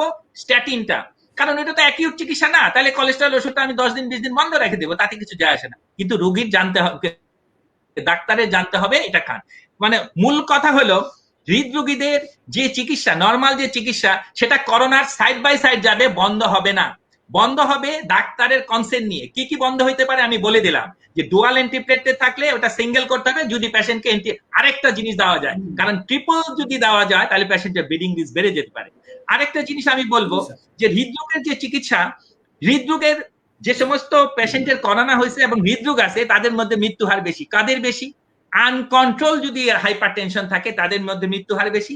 যাদের কন্ট্রোল হাইপারটেনশন ভালো আছে তাদের মধ্যে মৃত্যু হার বাড়বে এমন কোনো কথা নাই। আরেকটা জিনিস, যাদের নাকি হার্ট ফেলিউর আছে, কারণ হার্ট ফেলিউরের পেশেন্টরা মরে যায়, তারা অ্যারিথমিয়ার জন্য মরে যায়, তারা প্রগ্রেসিভ হার্ট ফেলিউরের জন্য মরে যায়। কারণ একটা পেশেন্টের অলরেডি হার্ট ফেলিউর হয়ে হার্টের পাম্পিং অ্যাকশন কমে গেছে, এখন করোনা মায়োকার্ডাইটিস হয়ে যদি সেটা আবার বাইরে যায়, তাহলে তো সে ডাবল জিওপার্ডিতে পড়ে গেল। তাহলে হৃদরোগের পেশেন্টের ডাবল জিওপার্ডি। প্রথমত তার অলরেডি তার হার্টের ফাংশন কম্প্রোমাইজ, সেকেন্ড হলো তার যখনই নাকি এই করোনা হলো, মায়োকার্ডাইটিস, অ্যারিথমিয়া অথবা থ্রম্বোসিস হয়ে তার হার্টের ফাংশন আরো খারাপ হয়, অ্যাকিউট করোনারি সিনড্রোম হয়ে আরো খারাপ হয়ে গেল, তখন তো তার কি বলে বিপদ দেখা যায়। এর জন্য হৃদরোগে যারা আক্রান্ত তাদের মধ্যে করোনা হলে মৃত্যু হারটা একটু বেশি, মানে অন্যদের চেয়ে তুলনামূলক বেশি। হাইপারটেনশন থাকলেও বেশি, ইসকিমিক হার্ট ডিজিজ থাকলেও বেশি, তাই না?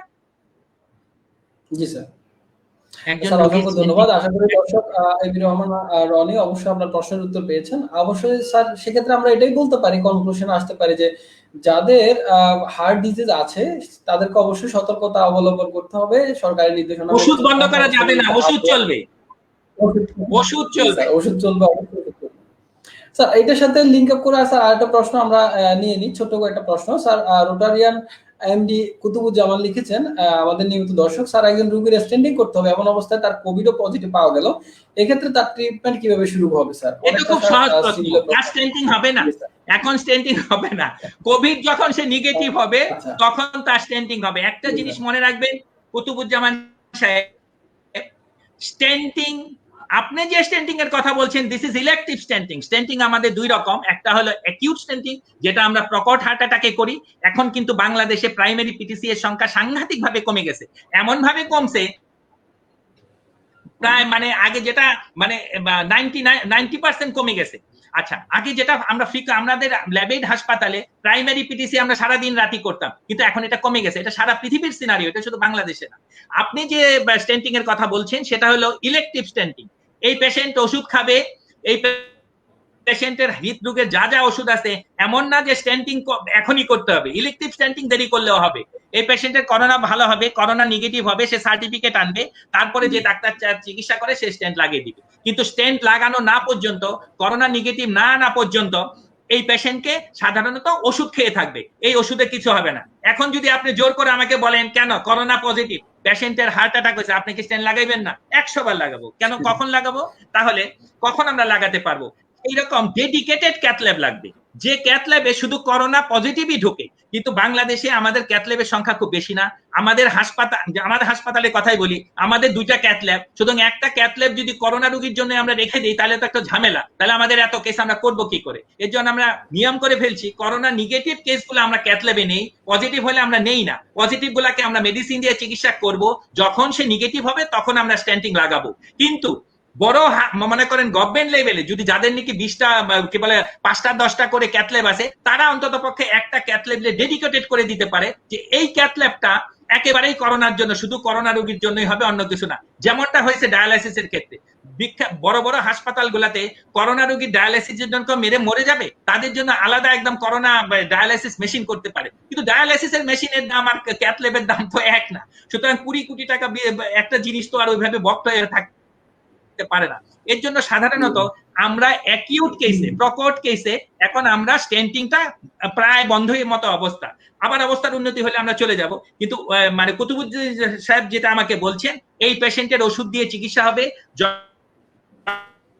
যখন তার করোনা নেগেটিভ হবে ওই ডাক্তারের কাছে যাবে, নিঃসন্দেহে সে স্টেন্ট করে দেবে। কারণ ইলেকটিভ স্টেন্টিং কোনো ইমার্জেন্সি বিষয় না। একটা পেশেন্টের 3টা আর্টারি ব্লক হয়েছে কিন্তু সে ক্রনিক সিমটম, তার মানে না যে স্টেন্টিং না কালকে স্টেন্টিং না করলে সে মরে যাবে। ওই ব্লক তার কয়েক বছর থেকেই আছে, বুঝতে পারছেন? সুতরাং ওষুধে থাকবে, পরে যখন করোনা নেগেটিভ হবে আমরা স্টেন্টিং করব। আর অ্যাকিউট কেসে আমরা স্টেন্টিং করতে পারবো যদি আমাদের ডেডিকেটেড। জি স্যার, অসংখ্য ধন্যবাদ স্যার আপনাকে। প্রিয় দর্শক, আশা করি আপনার প্রশ্নের উত্তর পেয়েছেন। স্যার আরেকটা প্রশ্ন, কফিল উদ্দিন তিনি লিখেছেন, sir I want to know what is the treatment Covid related type 2 diabetes, যেটা আমরা আলোচনা করছিলাম sir. Covid related type 2 diabetes with hypertension. যখন নাকি পেশেন্ট অ্যাকিউটলি সিক থাকে, যখন অ্যাকিউটলি সিক থাকে তখন সাধারণত সব জায়গাতে এটা নিয়ম, আসলে অ্যাকিউট পেশেন্টকে আমরা সবসময় ইনসুলিন দিয়ে চিকিৎসা করি। আবার যখন পেশেন্ট ইমপ্রুভ করে যায় তখন সে অরিজিনালি যে ইয়েতে ছিল আমরা সেখানে চলে যাব। কিন্তু এখন করোনা নিয়ে একটা কথা, করোনা যদি ক্রনিক পেনক্রিয়াটাইটিস, কারোর যদি সিভিয়ার ফর্ম অফ ডিজিজ থাকে, সেই ক্ষেত্রে আলটিমেটলি হয়তোবা তাকে ওরাল হাইপোগ্লাইসেমিক এজেন্ট দিয়ে কাজ নাও হইতে পারে। আলটিমেটলি হি মে বা কি বলে রিকোয়ার ইনসুলিন লাইফ লং, সেটা আমরা এখনো ডাটা জানি না। কিন্তু ইউজুয়ালি যদি কোভিড হয়, তার যদি ডায়াবেটিস থাকে, তাহলে আমরা অ্যাকিউট ফেজে তাকে আমরা ইনসুলিন দিয়ে চিকিৎসা করব। যখন পেশেন্ট আবার মুখে খেতে পারবে, আবার সে অ্যাম্বুলেন্ট হবে, তখন সে তার অরিজিনাল চিকিৎসাতে ট্রাই করবে। তখন যদি না পারে তাহলে টাইপ 2 ডায়াবেটিসের সাথে একটা বিরাট অংশ টাইপ 2 ডায়াবেটিস ইনসুলিন লাগে, আমরা ইনসুলিনে সুইচ ওভার করব। কিন্তু অ্যাকিউট ফেজে আমরা ইনসুলিনই দেব। স্যার অসংখ্য ধন্যবাদ মিস্টার কফিল উদ্দিন, আমাদের সাথে যুক্ত থাকার জন্য ধন্যবাদ। অবশ্যই অপশন ই হেলথের সাথে থাকবেন। মোহাম্মদ শাহজাহান স্যার, তিনি লিখেছেন, আমার ওয়াইফের বয়স 62 বছর, তার ব্লাড প্রেশার 70/110 এবং তিনি অ্যাঞ্জিলক 25 খাচ্ছেন, কোলেস্টেরল লেভেলটা প্রায় 205। এখন তিনি আসলে এটা কি কন্টিনিউ করবেন কিনা, after taking advantages 10 in Ramadan she will add or not. আসলে ওনার কি ডায়াবেটিস আছে কিনা আমি জানি না, তো ওনার যে cholesterol 205 is not too high, আচ্ছা খুব যে বেশি তা না, কিন্তু ডায়াবেটিস যদি থাকে তাহলে এটা হাই। আচ্ছা, উনি অ্যাঞ্জেলা 25 কে ওনার ব্লাড প্রেশার 110/70, তার মানে blood pressure is well control, উনি যেটা খাচ্ছে এটা চলবে, কোনো অসুবিধা নেই, কোনো প্রবলেম নেই। ধন্যবাদ প্রিয় দর্শক, যুক্ত থাকার জন্য ধন্যবাদ। প্রিয় দর্শক, আজকে আমাদের মাঝে উপস্থিত আছেন আবু মহাজের প্রখ্যাত কার্ডিওলজিস্ট প্রফেসর স্যার। আমরা মাসুদ রানা রতন রূপন চৌধুরী স্যার, একটা প্রশ্ন নিয়ে নিই স্যার। আমার বাম পাশের ব্যথা নিয়ে ইসিজি করেছিলাম, ডাক্তার বলেছে ইসিজিতে নাকি একটা সমস্যা আছে। পরে আমি ইকো পরিষ্কার করিয়েছি, তাতে সবকিছু ভালো আছে বলছে। ইসিজিতে সমস্যা দেখে ডাক্তার ভয় পেয়ে যায়। আসলে এটা স্যার অনেক সময় না, এটা ইভ্যালুয়েশন লাগবে, কারণ বা পাশের ব্যথা ইসিজি করেছিলাম, ডাক্তার বলেছে ইসিজিতে নাকি সমস্যা আছে, পরে আমি ইকো পরীক্ষা করেছি, তাতে কিচ্ছু যায় আসে না। হার্টের 3টা আর্টারি বন্ধ হয়ে যায়, ইকো নরমাল থাকতে পারে, মনে রাখবেন। হার্টের সব আর্টারি বন্ধ কিন্তু echo normal, doesn't matter. Echo যখন পর্যন্ত হার্ট অ্যাটাক না হয়ে হার্টের মাংসপেশির একটা নষ্ট হয়ে না যায়, অথবা অকার্যকর না হয়, অথবা মানে আংশিক কার্যকরতা না হারায়, ততক্ষণ পর্যন্ত ইকো অ্যাবনর্মাল হয় না। ইকো যখন অ্যাবনর্মাল, তার মানে you are in great problem, you are in great problem. সুতরাং আপনার ইসিজি গন্ডগোল, আপনার ইকো নরমাল, তাতে কিচ্ছু যায় আসে না। আপনাকে স্ট্র্যাটিফাই করতে হবে যে এটা হার্টে অসুখ আছে কিনা, আরো টেস্ট আছে, অনেক কিছু আছে, ইটিটি আছে, স্ট্রেস আছে, অনেক কিছু আছে, এটা করে দেখে নিতে হবে। ইসিজি অ্যাবনর্মাল, আপনি একটা পুরুষ মানুষ, আপনার ইকো নরমাল, তাতে কিচ্ছু যায় আসে না। ডাক্তারের কাছ থেকে যে স্ট্র্যাটিফাই করে নিতে হবে যে আপনার ইসকেমিক হার্ট ডিজিজ অথবা অন্য কোন রকম মায়োকার্ডিয়াল ডিজিজ আপনার আছে কিনা। তবে মায়োকার্ডিয়াল ডিজিজ, কার্ডিওমায়োপ্যাথি থাকা একটু অস্বাভাবিক, কারণ তার ইকো নরমাল। সুতরাং তার জন্য প্রাইম পসিবিলিটি হলো ভালভুলার ইসকেমিক হার্ট ডিজিজ আছে কিনা সেটা এক্সক্লুড করতে হবে, এটা করা সম্ভব, ইজি। স্যার ধন্যবাদ। প্রিয় দর্শক, আমরা আরেকটা প্রশ্ন নিই স্যার। হাওলাদার বাবুল তিনি লিখেছেন, আমি একজন হার্টের রুগী, আমার বয়স 46 বছর। 2 বছর আগে আমার হার্টের রিং করানো হয়। রিং করানোর পরবর্তী ওষুধগুলো সঠিক নিয়মে খাচ্ছি। বর্তমানে আমার প্রেশার কম থাকে। আহ, আমি প্রেশারের ওষুধ খাচ্ছি, এখন কি করা উচিত? কেন প্রেশারের ওষুধ খাবে কেন? যার প্রেশার কম তার প্রেশারের ওষুধ খাবে কেন? অনেক সময় হয় কি, কিছু কিছু ওষুধ আছে হার্টে রিং লাগানোর পরে আমরা দিয়ে দিই। কি কি ওষুধগুলা? বেটা ব্লকার, আরেকটা হলো কি বলে এসি ইনহিবিটর অথবা এআরবি ইনহিবিটর। রুগীরা এটা জি স্যার। বুঝতে পারে না, ভাবে যে এটা ব্লাড প্রেশারের ওষুধ। মনে করেন বিসলল 2.5 দিয়ে দিলাম, ভাবে যে এটা সে ব্লাড প্রেশারের জন্য দিচ্ছে, আসলে তার না। আসলে বিসলল দেওয়া হয়েছে হার্টের জন্য। আচ্ছা, অ্যাঞ্জিলক দেওয়া হয়েছে হার্টের জন্য, বুঝতে পারছেন? এটা একটা ঝামেলা।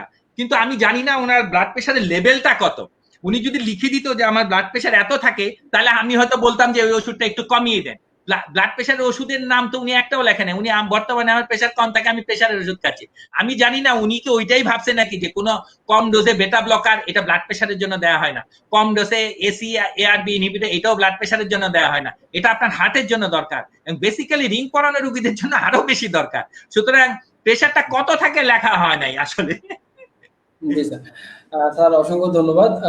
স্যার শাহানা চৌধুরী একজন আমাদের দর্শক, তিনি প্রশ্ন করেছেন, স্যার আমার ভাবি আমার বলবেন সবসময় লিপিড প্রোফাইল চেক করি, ডি ডাইমার ও কি দরকার লিপিড প্রোফাইলের সাথে? নো, ডি ডাইমার যদি সিমটম না থাকে, ডি ডাইমার কেন?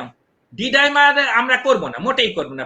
লিপিড প্রোফাইলের সাথে ডি ডাইমারের কোনো সম্পর্কই নাই। ডি ডাইমার হলো আমরা বা কি বলে পেশেন্টের যদি সাসপেক্টেড ইনফেকশন থাকে, করোনাতে থাকে, থ্রম্বোজেনিসিটি দেখার জন্য, ইনফেকশন বা সেপ্টিসিমিয়া দেখার জন্য, তখন আমরা করব। এখন কোন একটা নরমাল মানুষের ডি ডাইমার করার কোনো দরকার নেই। অসংখ্য ধন্যবাদ স্যার। প্রিয় দর্শক, আশা করি উত্তর পেয়েছেন। স্যার আমাদের একজন বিলেন্দু কুমার সাহা তিনি লিখেছেন, স্যার বিমলেন্দু কুমার সাহা তিনি লিখেছেন aspirin and clopidogrel which one is safe. তিনি আসলে একটা প্রশ্ন করেছেন, দুইটাই অ্যান্টিকোয়াগুলেন্ট। বিমলেন্দু গারকে আমি একটা জিনিস বলি, শুধু সেফ হলে হবে না, ইফেক্টিভিটিও থাকতে হবে, তাই না? আচ্ছা, aspirin and clopidogrel both are safe, কিন্তু প্রবলেম হলো অ্যাসপিরিন সবাই টলারেট করতে পারে না। It's a big percentage of patient aspirin দিলেই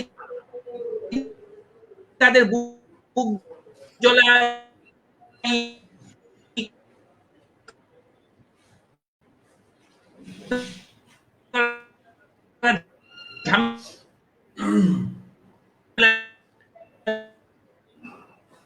লেগে যায়। তো তারা পর্যন্ত বিদেশের যে সমস্ত জনক এটা কাজ করে না।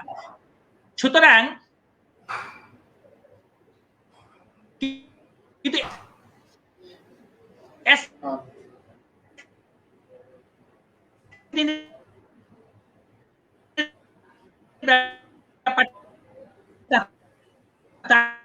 না, অ্যাসপিরিন দিলে সাধারণ অ্যাসপিরিনের মোস্ট ইম্পর্টেন্ট প্রবলেম হলো তার সেফ গেছে ক্লোপিডেগ্রল is more effective than aspirin, particularly in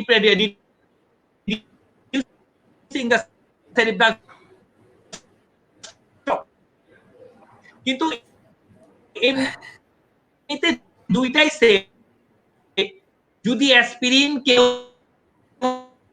না খেতে পারে, আমি বাংলাদেশি হিসেবে বলবো যে ওষুধটা 20টার চেয়ে, যে ওষুধটা এর চেয়ে বেশি যদি হয় এই বুক জ্বলা পড়া শুরু করে, তার জন্য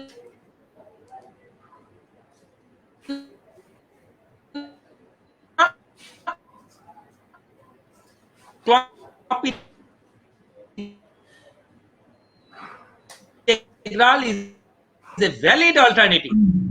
কিন্তু ভ্যালিড অল্টারনেটিভ কোনটা আছে? তা কিন্তু ক্লোপিডেগ্রল না। যদি কাজ করে, ক্লোপিডেগ্রল ইজ এ ভ্যালিড অল্টারনেটিভ। দুইটাই সেফ। স্যার আমরা পরবর্তী প্রশ্নে চলে যাই। আমাদের কোনটা খেতে পারবেন, আমি মনে করি ফার্স্ট চয়েস ক্লোপিডেগ্রল। স্যার অসংখ্য ধন্যবাদ। আশা করি আমাদের দর্শক বুঝতে পেরেছেন। প্রিয় দর্শক, আজকে আমাদের ই হেলথের নিয়মিত আয়োজন অপশন হেলথ আওয়ারে আমাদের সাথে উপস্থিত আছেন প্রখ্যাত কার্ডিওলজিস্ট প্রফেসর ডক্টর বরণ চক্রবর্তী। তো আমরা পরবর্তী প্রশ্ন চলে যাই। একটু বলে নেই উনি দিতে, এরপরে আপনি প্রশ্ন করেন। জি স্যার, আমাদের একজন দর্শক প্রশ্ন করেছেন দীপিকা, তিনি আপনাকে প্রণাম দিয়েছেন। স্যার আমি দীপিকা, বয়স 40, আমার বাম হাতে এবং বুকের বাম পাশে ব্যথা হতো। আমি বারডেমে মহিবুল্লাহ স্যারকে দেখিয়েছি। উনি ইকোস্পিরিন, ভাস্টার এমআর এবং বিসরন 5 দিয়েছেন। এখন আমার পিঠে, ঘাড়ে এবং কাঁধের দুই পাশে ব্যথা হয়। বুকের মধ্যে কেমন করে উঠে মনে হয়, সারা শরীর নিস্তেজ হয়ে যায়। ডায়াবেটিস নাই, প্রেশার কম থাকে, হাইপার থাইরয়েডের প্রবলেম আছে এবং পায়ে পানি আসে মাঝে মাঝে। এখন কি করবো স্যার? আচ্ছা, একটা জিনিস আমি এই কি বলে দীপিকা দিকে বলছি, আপনার বয়স 40। মহিবুল্লাহ স্যার আপনাকে যে ওষুধ দিছে আপনার ওই সিমটমের, ওই ইকোসপিন, ভেস্টেরাল আর বিসোরেন খেয়ে আপনার কাঁধে, পিঠে, ঘাড়ে, কাঁধের ব্যথা ওইটা হয় নাই, ওইটার সাথে সম্পৃক্ত না। আচ্ছা, 40 বছর বয়সে যার ডায়াবেটিস নাই তার হার্টে অসুখ হওয়া একটু আনইউজুয়াল, কিন্তু আপনার একটা অদ্ভুত অসুখ আছে, হাইপোথাইরয়েডিজম। হাইপোথাইরয়েড থাকলে কিন্তু মেয়েদের হার্টে অসুখ হয়, সুতরাং এটা আপনাকে জেনে নিতে হবে। আরেকটা জিনিস বলি, যাদের হাইপোথাইরয়েডিজম আছে তাদের কিন্তু পায়ে মাঝে মাঝে পানি আসে। আর আমি আপনার ওজন আপনি দেন নাই, সাধারণত ওবেস মেয়েদের যারা একটু মোটা তাদেরকে এমনিই পায়ে একটু পানি আসে, এবং তারা যদি শুয়ে থাকে এই পানিটা জলটা চলেও যায়। কিন্তু একটা মনে রাখেন যে হাইপোথাইরয়েডিজম থাকলে পায়ে একটু পানি আসে, এটার জন্য কোনো দোষের না। 2 নাম্বার জিনিস হলো, আমি জানি না মহিবুল্লাহ স্যার আপনাকে ফুল ইভ্যালুয়েট করছে কিনা। আপনি যেহেতু ভেস্টার খান, ইকোস্পিন খান, বয়স আপনার 40, আমি জানি না আপনার ইকো করা আছে কিনা, আপনার ইটিটি করা আছে কিনা। যদি আপনার কনফিউশন থাকে তাহলে স্যারের কাছে আবার যে ইটিটি করে দেখেন আপনার আসলে আপনার ডায়াবেটিস নাই, এই বয়সে হার্টে অসুখ হয় ইজ ভেরি ভেরি আনইউজুয়াল, কিন্তু হাইপোথাইরয়েডিজম ইজ এ প্রেডিক্টর। এর জন্যই বলছি আপনি আবার স্যারের কাছে যে আপনার পিঠে ব্যথা, ঘাড়ে ব্যথার সাথে স্যারের ওষুধের কোনো সম্পর্ক নাই। 2 নাম্বার হলো, আপনার যে পায়ে পানি আসে সেটা হাইপোথাইরয়েডের জন্য। আপনার ডায়াবেটিস নাই, বয়স 40, আপনি ভেস্টার, ইকোস্পিন, বেসেরন খাচ্ছেন, মনে হয় যেন ইস্কিমিক হার্ট ডিজিজ। আপনি স্যারের কাছ থেকে ক্লারিফাই করে নেন যে আপনার হার্টে সত্যি ব্লক আছে কিনা, দরকার হলে ইটিটি ইকো করে নেন, তাহলে আপনি কনফার্ম হতে পারবেন। স্যার অসংখ্য ধন্যবাদ। স্যার অনেক অনেক প্রশ্ন আসছে আসলে। প্রিয় দর্শক, আমাদের অনুষ্ঠানেরও প্রায় সময় শেষ হয়ে গেছে, তো আমরা আসলে এখনই খুব বেশি আর প্রশ্ন নিব না, আমরা বিদায় নিব স্যারের কাছ থেকে।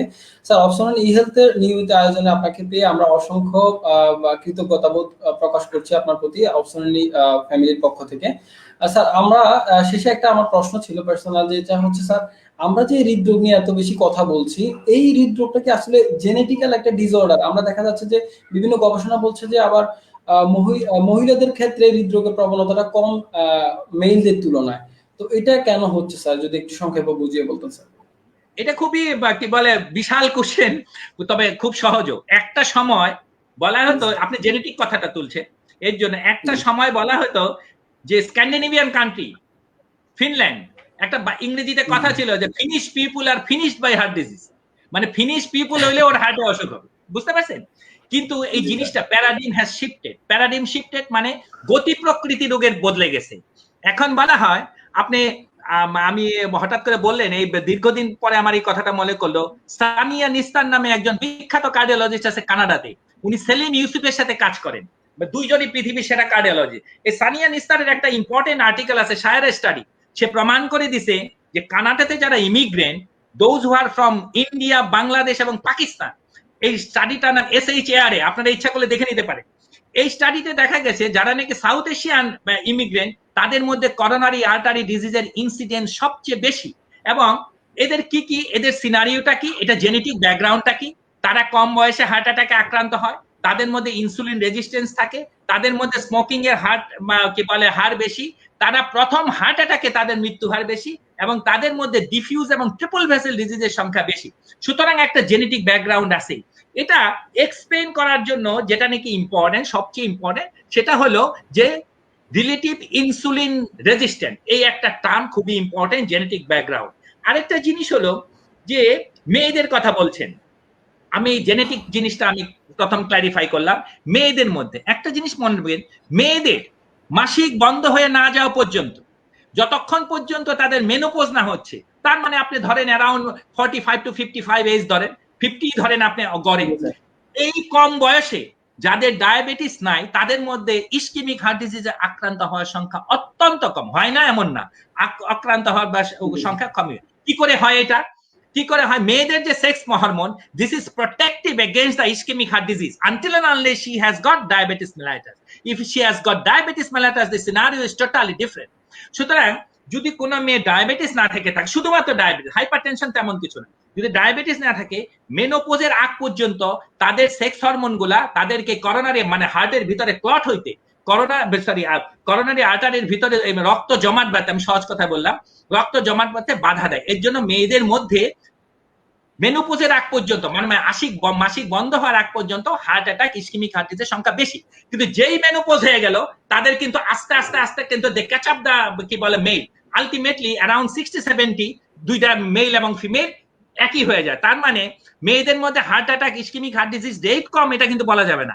After menopause they almost equalise, হ্যাঁ, কিন্তু মেনোপোজের আগে তাদের মধ্যেই হয়। আরেকটা জিনিস, ইয়াং এজের ছেলেদের মধ্যে করোনারি আর্টারি ডিজিজ বেশি কেন? It's one of the important predictor is smoking হলো একটা important predictor, particular in south Asian এশিয়াতে স্মোকিং যে ফর্মেই বলেন না কেন সেটা কি বলে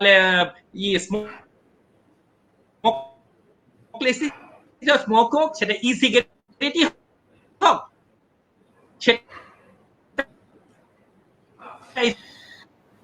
স্মোকিং এর কারণে এই এশিয়াতে, কারণ আমার আরেকটা জিনিস তার মানে পিনাকল অফ ইওর লাইফ এই জায়গাতে সে ধরবে, কিন্তু এই কারণে ছেলেদের মধ্যে খুব কম বয়সে হার্ট অ্যাটাক বেশি হয়। সুতরাং জেনেটিক কারণে সাউথ এশিয়ানদের মধ্যে বেশি হয়, এই মাত্র আমি বললাম ইনসুলিন রেজিস্ট্যান্স। মেয়েদের মধ্যে মেনোপজের আগ পর্যন্ত হার্ট অ্যাটাকের সংখ্যা অত্যন্ত কম, এটা হরমোন তাদেরকে প্রটেক্ট করে। আর ছেলেদের নাকি স্মোকিং শুধু নতুন করে করেও না, যাদের স্ট্যান্টিং আছে তাদের স্ট্যান্ড বন্ধ হয়ে যাবে, যাদের বাইপাস আছে তাদের বাইপাসের নালীগুলা বন্ধ হয়ে যাবে। পার্টিকুলারলি যাদের নাকি বাইপাস করা হয়, যাদের পায়ের থেকে রক্তনালী নেওয়া হয়, তাদের স্মোকিং করলে, কারণ এই রক্তনালীর স্মৈষ্টিক ঝিল্লিগুলো অত্যন্ত পাতলা, এগুলো সিগারেট খাইলে এগুলো বন্ধ হয়ে যায়। দেখবেন যে একটা পেশেন্ট বাইপাস করছে, সে সিগারেট খায়, 3-4 বছর পরে আমরা রিপিট করোনারি এনজিওগ্রাম করে দেখছি যে কখনো বাইপাস করছে এটা বোঝাই যায় না, তার মানে ওগুলো সব বন্ধ হয়ে গেছে সিগারেটের থেকে। তো এর জন্য আমি বললাম যে সিগারেট স্মোকিং ইয়াং মেলের মধ্যে হার্ট অ্যাটাকের, ইসকেমিক হার্ট ডিজিজের সংখ্যা অত্যন্ত বাড়িয়ে দেয়, যা মেয়েরা সাধারণত করে না, এর জন্য মেয়েদের মধ্যে কম। আর মেয়েদের sex hormone is protective against the coronary artery disease. আমি কি বুঝাইতে পারছি? স্যার অসংখ্য ধন্যবাদ স্যার, অনেক সুন্দর করে বুঝিয়েছেন আসলে কেন আসলে মেল এবং ফিমেলদের তুলনায় যেটা আপনি বলছিলেন এবং জেনেটিক্যালি কেন হয়। সো স্যার আমরা অনুষ্ঠানের যদি একবার শেষের দিকে প্রচুর পরিমাণ প্রশ্ন আসছে, স্যার আমরা দুটো প্রশ্ন নিয়ে নিই, খুব রিকোয়েস্ট করছেন। নুরুল আলম তিনি লিখেছেন, স্যার আমার বাবার বয়স 76 বছর, 2 মাস আগে হার্টে একটা রিং লাগানো হয়েছে, তার আগে কানের কিছু প্রবলেম ছিল যার জন্য কানের চিকিৎসা চলছিল, যা বর্তমানে চিকিৎসকের পরামর্শ বন্ধ রেখে শুধুমাত্র হার্টের ওষুধ খাচ্ছে। গত 2 দিন যাবত রাতে কানের ব্যথার জন্য ভ্যাকটিন ডি ড্রপ 3 বার করে দিচ্ছে, সাথে বা ব্যথার জন্য নাপা প্যারাসিটামল খাচ্ছে। এতে কি আবার হার্টের কোনো সমস্যা হবে কিনা, আর ওষুধগুলো ব্যবহার করা ঠিক হচ্ছে কিনা প্লিজ বলবেন। কিছুই হবে না, এই ওষুধের সাথে হার্টের কোনো সম্পর্ক নাই, গো সাইড বাই সাইড, কিচ্ছু হবে না, অ্যাবসলিউটলি নরমাল, কোনো প্রবলেম নাই, ওই ইউজ করবে ওষুধ, কোনো প্রবলেম নেই। আচ্ছা স্যার আমরা পরবর্তী প্রশ্নে চলে যাই। ওমর ফারুক তিনি লিখেছেন, স্যার আমার প্রেশার প্রায় 130/90 থাকে, র্যামিল খাচ্ছে 2.5, বয়স 49 বছর, উচ্চতা 5 ফুট 6 এবং ওজন প্রায় 73 কেজি। প্রেশারের ওষুধ গত 8 বছর ধরে খাচ্ছেন, গত 1 বছর হলো টাইপ 2 ডায়াবেটিস ধরা পড়েছে, কোনো ওষুধ খায় না। ইটিটি এবং ইকো করিয়েছে, ডাক্তার বলছে হার্টের ওয়াল বড় হয়ে গেছে। হার্টের ওয়াল বড় হয়ে যাওয়া মানে কি? খুবই মানে স্যার হার্টের ওয়াল বড় হয় না, আপনার বাড়ির দেয়াল কি কখনো বড় হয়ে যেতে পারে? কেমনে পারে? দেয়াল তো আর সাইজে বড় হয়ে যেতে পারে না। আপনি বলছেন যে আপনার ব্লাড প্রেশার 8 বছর থেকে ওষুধ খাচ্ছেন, যে জিনিসটা হয়েছে এটাকে ওয়াল বড় হয়ে যাওয়া বলে না, এটাকে বলে হাইপারট্রফি। মনে করেন থিকনেস, হার্টের ওয়ালের যে থিকনেসটা বেড়ে গেছে, এটাকেই বলা হয়েছে ওয়াল বড় হয়ে গেছে, মানে থিকনেস বেড়ে গেছে, ইজ ভেরি কমন। এটাকে বলে LVH, left ventricular hypertrophy. Long time যদি হাইপারটেনশন যাদের থাকে, আপনার তো 8 বছর হয়ে গেছে, এর জন্য হার্টের মাসেলটা একটু ঠিক হয়ে গেছে, এটা দোষের কিচ্ছু না। আরেকটা জিনিস বলে, আপনার ব্লাড প্রেশারটাও খুব যে খারাপ তা না, 130/90, কিন্তু আপনার টাইপ 2 ডায়াবেটিস আছে, আপনাকে করতে হবে কি প্রতিদিন দৌড়াইতে হবে 45 মিনিট থেকে 1 ঘন্টা। যদি টাইপ 2 ডায়াবেটিস আপনি করতে পারেন, তাহলে কিন্তু এই যে আপনি একটা র্যামোরিল নামে ওষুধ খাচ্ছেন, র্যামিল যদি দরকার হয় you can make it 5 milligram, কোনো প্রবলেম নাই। 130/90 is almost is border line, কিন্তু আনকন্ট্রোল এটাকে বলা যাবে না। জি স্যার। আপনি যদি মনে করেন ইউ মেক 2.5 কে 5 মিলিগ্রাম করে দেন, কোনোই অসুবিধা হবে না। আরেকটা জিনিস, হার্টের মাসেল বড় হয়ে গেছে, এই র্যামিল কিন্তু হার্টের মাসেলের বৃদ্ধি মানে থিকনেসটা বেড়ে যাওয়ার জন্য এই জিনিসটা কি বলে মানে এটাকে কমাতে পারে। র্যামিল একটা ওষুধ যে জিনিসটা এটা কমাতে পারে, এর জন্য র্যামিল আপনার জন্য একটা ভালো ওষুধ, আপনি এটা খেতে থাকেন। আর আপনি ডেইলি 1 ঘন্টা করে হাঁটেন অথবা দৌড়ান, আপনার হাইপারট্রফি কমে যাবে, আর আপনার ব্লাড প্রেশার ঠিকই আছে, 130/90 is not a big deal. Sir অসংখ্য ধন্যবাদ স্যার। আমরা একবারে শেষ প্রশ্নটা নিয়ে নিই। বাবলু রাজ তিনি লিখেছেন, আমার ওয়াইফের বয়স 35 বছর, 2019 সালে হার্ট অ্যাটাক হয়েছিল। এখন কার্ডিজেম এবং এভাস নমিপিল 1 মিলিগ্রাম খাচ্ছে। ডায়াবেটিস কন্ট্রোলে আছে, বিপি 120/80, মাঝে মাঝে বাম হাত ঝিমঝিম করে। জানতে যাচ্ছে স্যার প্রবলেমটা কি স্যার? কিন্তু এই মাত্র আমি বলছিলাম যে মেয়েদের, উনার বয়স কিন্তু 35, মানে মেয়েদের জি স্যার। মেনোপজ মানে মাসিক বন্ধ না হওয়া পর্যন্ত হার্ট অ্যাটাক খুব কম হয়। কিন্তু ওইটার পেছনে আমি একটা লেজ জুড়ে দিয়েছিলাম, যদি ডায়াবেটিস থাকে দি প্যারাডিম শিফট, যদি কোনো মেয়ে ডায়াবেটিস থাকে তাহলে তার যে কোনো বয়সে হার্ট অ্যাটাক হয়ে যেতেই পারে, এবং উনার হয়েছে। আমি উনার ওষুধগুলো দেখলাম, যে ওষুধগুলো খাচ্ছি সেটা অ্যাবসলিউটলি নরমাল। আমার হাত ঝিমঝিম করার কথাটা যে বলছে, আমি ঠিক জানি না ওনার ওজন কত, স্পন্ডালাইসিসের জন্য এটা হতে পারে, কিন্তু ওষুধের কারণেও হয়নি, অসুখের কারণেও হয়নি, এটা অন্য কারণে হয়েছে। অসংখ্য ধন্যবাদ স্যার। প্রিয় দর্শক, অবশ্যই আপনার পেয়েছেন। স্যার আমরা অনুষ্ঠানটা একবারে শেষের দিকে চলে আসছি। এই শেষে আপনার কাছ থেকে আমি একটা পরামর্শ চাইবো। যে সকল রোগীরা হৃদরোগে আক্রান্ত, আমরা দেখতে পাচ্ছি যে সারা বিশ্বে নয় বাংলাদেশেও স্যার এই কোভিডের মহামারীর সময় অক্সিজেনের হাহাকার পড়ে যাচ্ছে। অক্সিজেনের অভাবে আমরা অনেক তাজা প্রাণ হারিয়ে ফেলতেছি। যে সকল রোগীরা আক্রান্ত হচ্ছে ঘরে বসে, তারা কি ধরনের প্রসিডিউর মেইনটেইন করে এই অক্সিজেনের স্যাচুরেশনটা তারা ঠিক রাখতে পারে, বা কোন ধরনের এক্সারসাইজ বা কি ধরনের সতর্কতা অবলম্বন করতে হবে? আসলে তো এটা সতর্কতা না, এখন তো আমাদের দেশে প্রায় ঘরে ঘরে আমাদের কি বলে অক্সিমিটার, আমাদের কি বলে ফিঙ্গার অক্সিমিটার, আমরা সব যাদের বাড়িতে কোভিড আছে তাদের কাছে আছে, তাই না? তো অক্সিমিটার সাধারণত আমরা বলি পেশেন্টের যদি সাবজেক্টিভ ফিলিং থাকে, যদি তার শ্বাসকষ্ট হয়, সে যদি ফিল করে, তাহলে কিন্তু ডাক্তারের পরামর্শ নিতে হবে, তবে হাসপাতালের সাথে কন্ট্যাক্ট করতে হবে। স্যাচুরেশন যদি 93 নিচে নেমে যায়, অক্সিমিটারে যদি দেখেন যে 93 নিচে নেমে গেছে পেশেন্টের স্যাচুরেশন, তার মানে এটা কিন্তু অ্যালার্মিং সাইন, তার মানে যে কোনো মুহূর্তে। আর এটা ভাইরাল ইনফেকশন, কোনো অ্যান্টিবায়োটিক দিয়ে আটকানো যায় না, অন্য কিছু দিয়ে আটকানো যায় না, মানে এটা যখন ডাউন হিল হইতে থাকে হতেই থাকে। এর জন্য আমি মনে করি রেস্টিং অক্সিজেন স্যাচুরেশন যদি 93 নিচে নেমে যায়, পেশেন্টের যদি শ্বাসকষ্টের ফিলিং থেকে থাকে, অথবা এইচআরসিটিতে যদি বলে সিগনিফিকেন্ট ইনভলভমেন্ট আছে ইয়ের ভিতরে, লাংসের ভিতরে, তাহলে কিন্তু তাকে হাসপাতালে যাওয়া ছাড়া উপায় নেই। তখন অক্সিজেন যে করেই হোক এটা ব্যবহার করতেই হবে, তাই না? নিতেই হবে, তাছাড়া তো উপায় নেই, তাহলে তো পেশেন্ট খারাপ হয়ে যাবে ঘরে। 19 নিচে স্যাচুরেশন পেশেন্ট ঘরে থাকবে কি করে? একেবারে যদি না হয়, যেমন আমরা অনেকেরই জানি, আমার অনেক পেশেন্ট আছে, আমারই 2-4 জন পেশেন্ট আছে যারা বিভিন্ন জায়গা থেকে অক্সিজেন সিলিন্ডার ম্যানেজ করে তারা বাসাতেই অক্সিজেন নিচ্ছে। আমারই এখনই 3-4 জন রোগী আছে যারা অক্সিজেন নিচ্ছে, তাদের সাধারণত 2 থেকে 5 লিটার অক্সিজেন লাগে, এবং অনেকে আছে শুধু রাত্রিবেলা দিয়ে রাখে, দিনের বেলা তারা লাগাই না। কিন্তু স্যাচুরেশন যদি নিচের দিকে যেতে থাকে, তাহলে আপনাকে হাসপাতালে যেতে হবে। অসংখ্য ধন্যবাদ স্যার।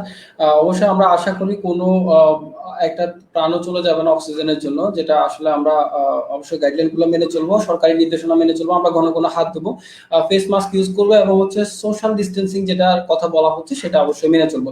স্যার আমরা অনুষ্ঠানের একবারে শেষে চলে এসেছি। অসংখ্য ধন্যবাদ আপনাকে অক্সিজেন ফ্যামিলির পক্ষ থেকে।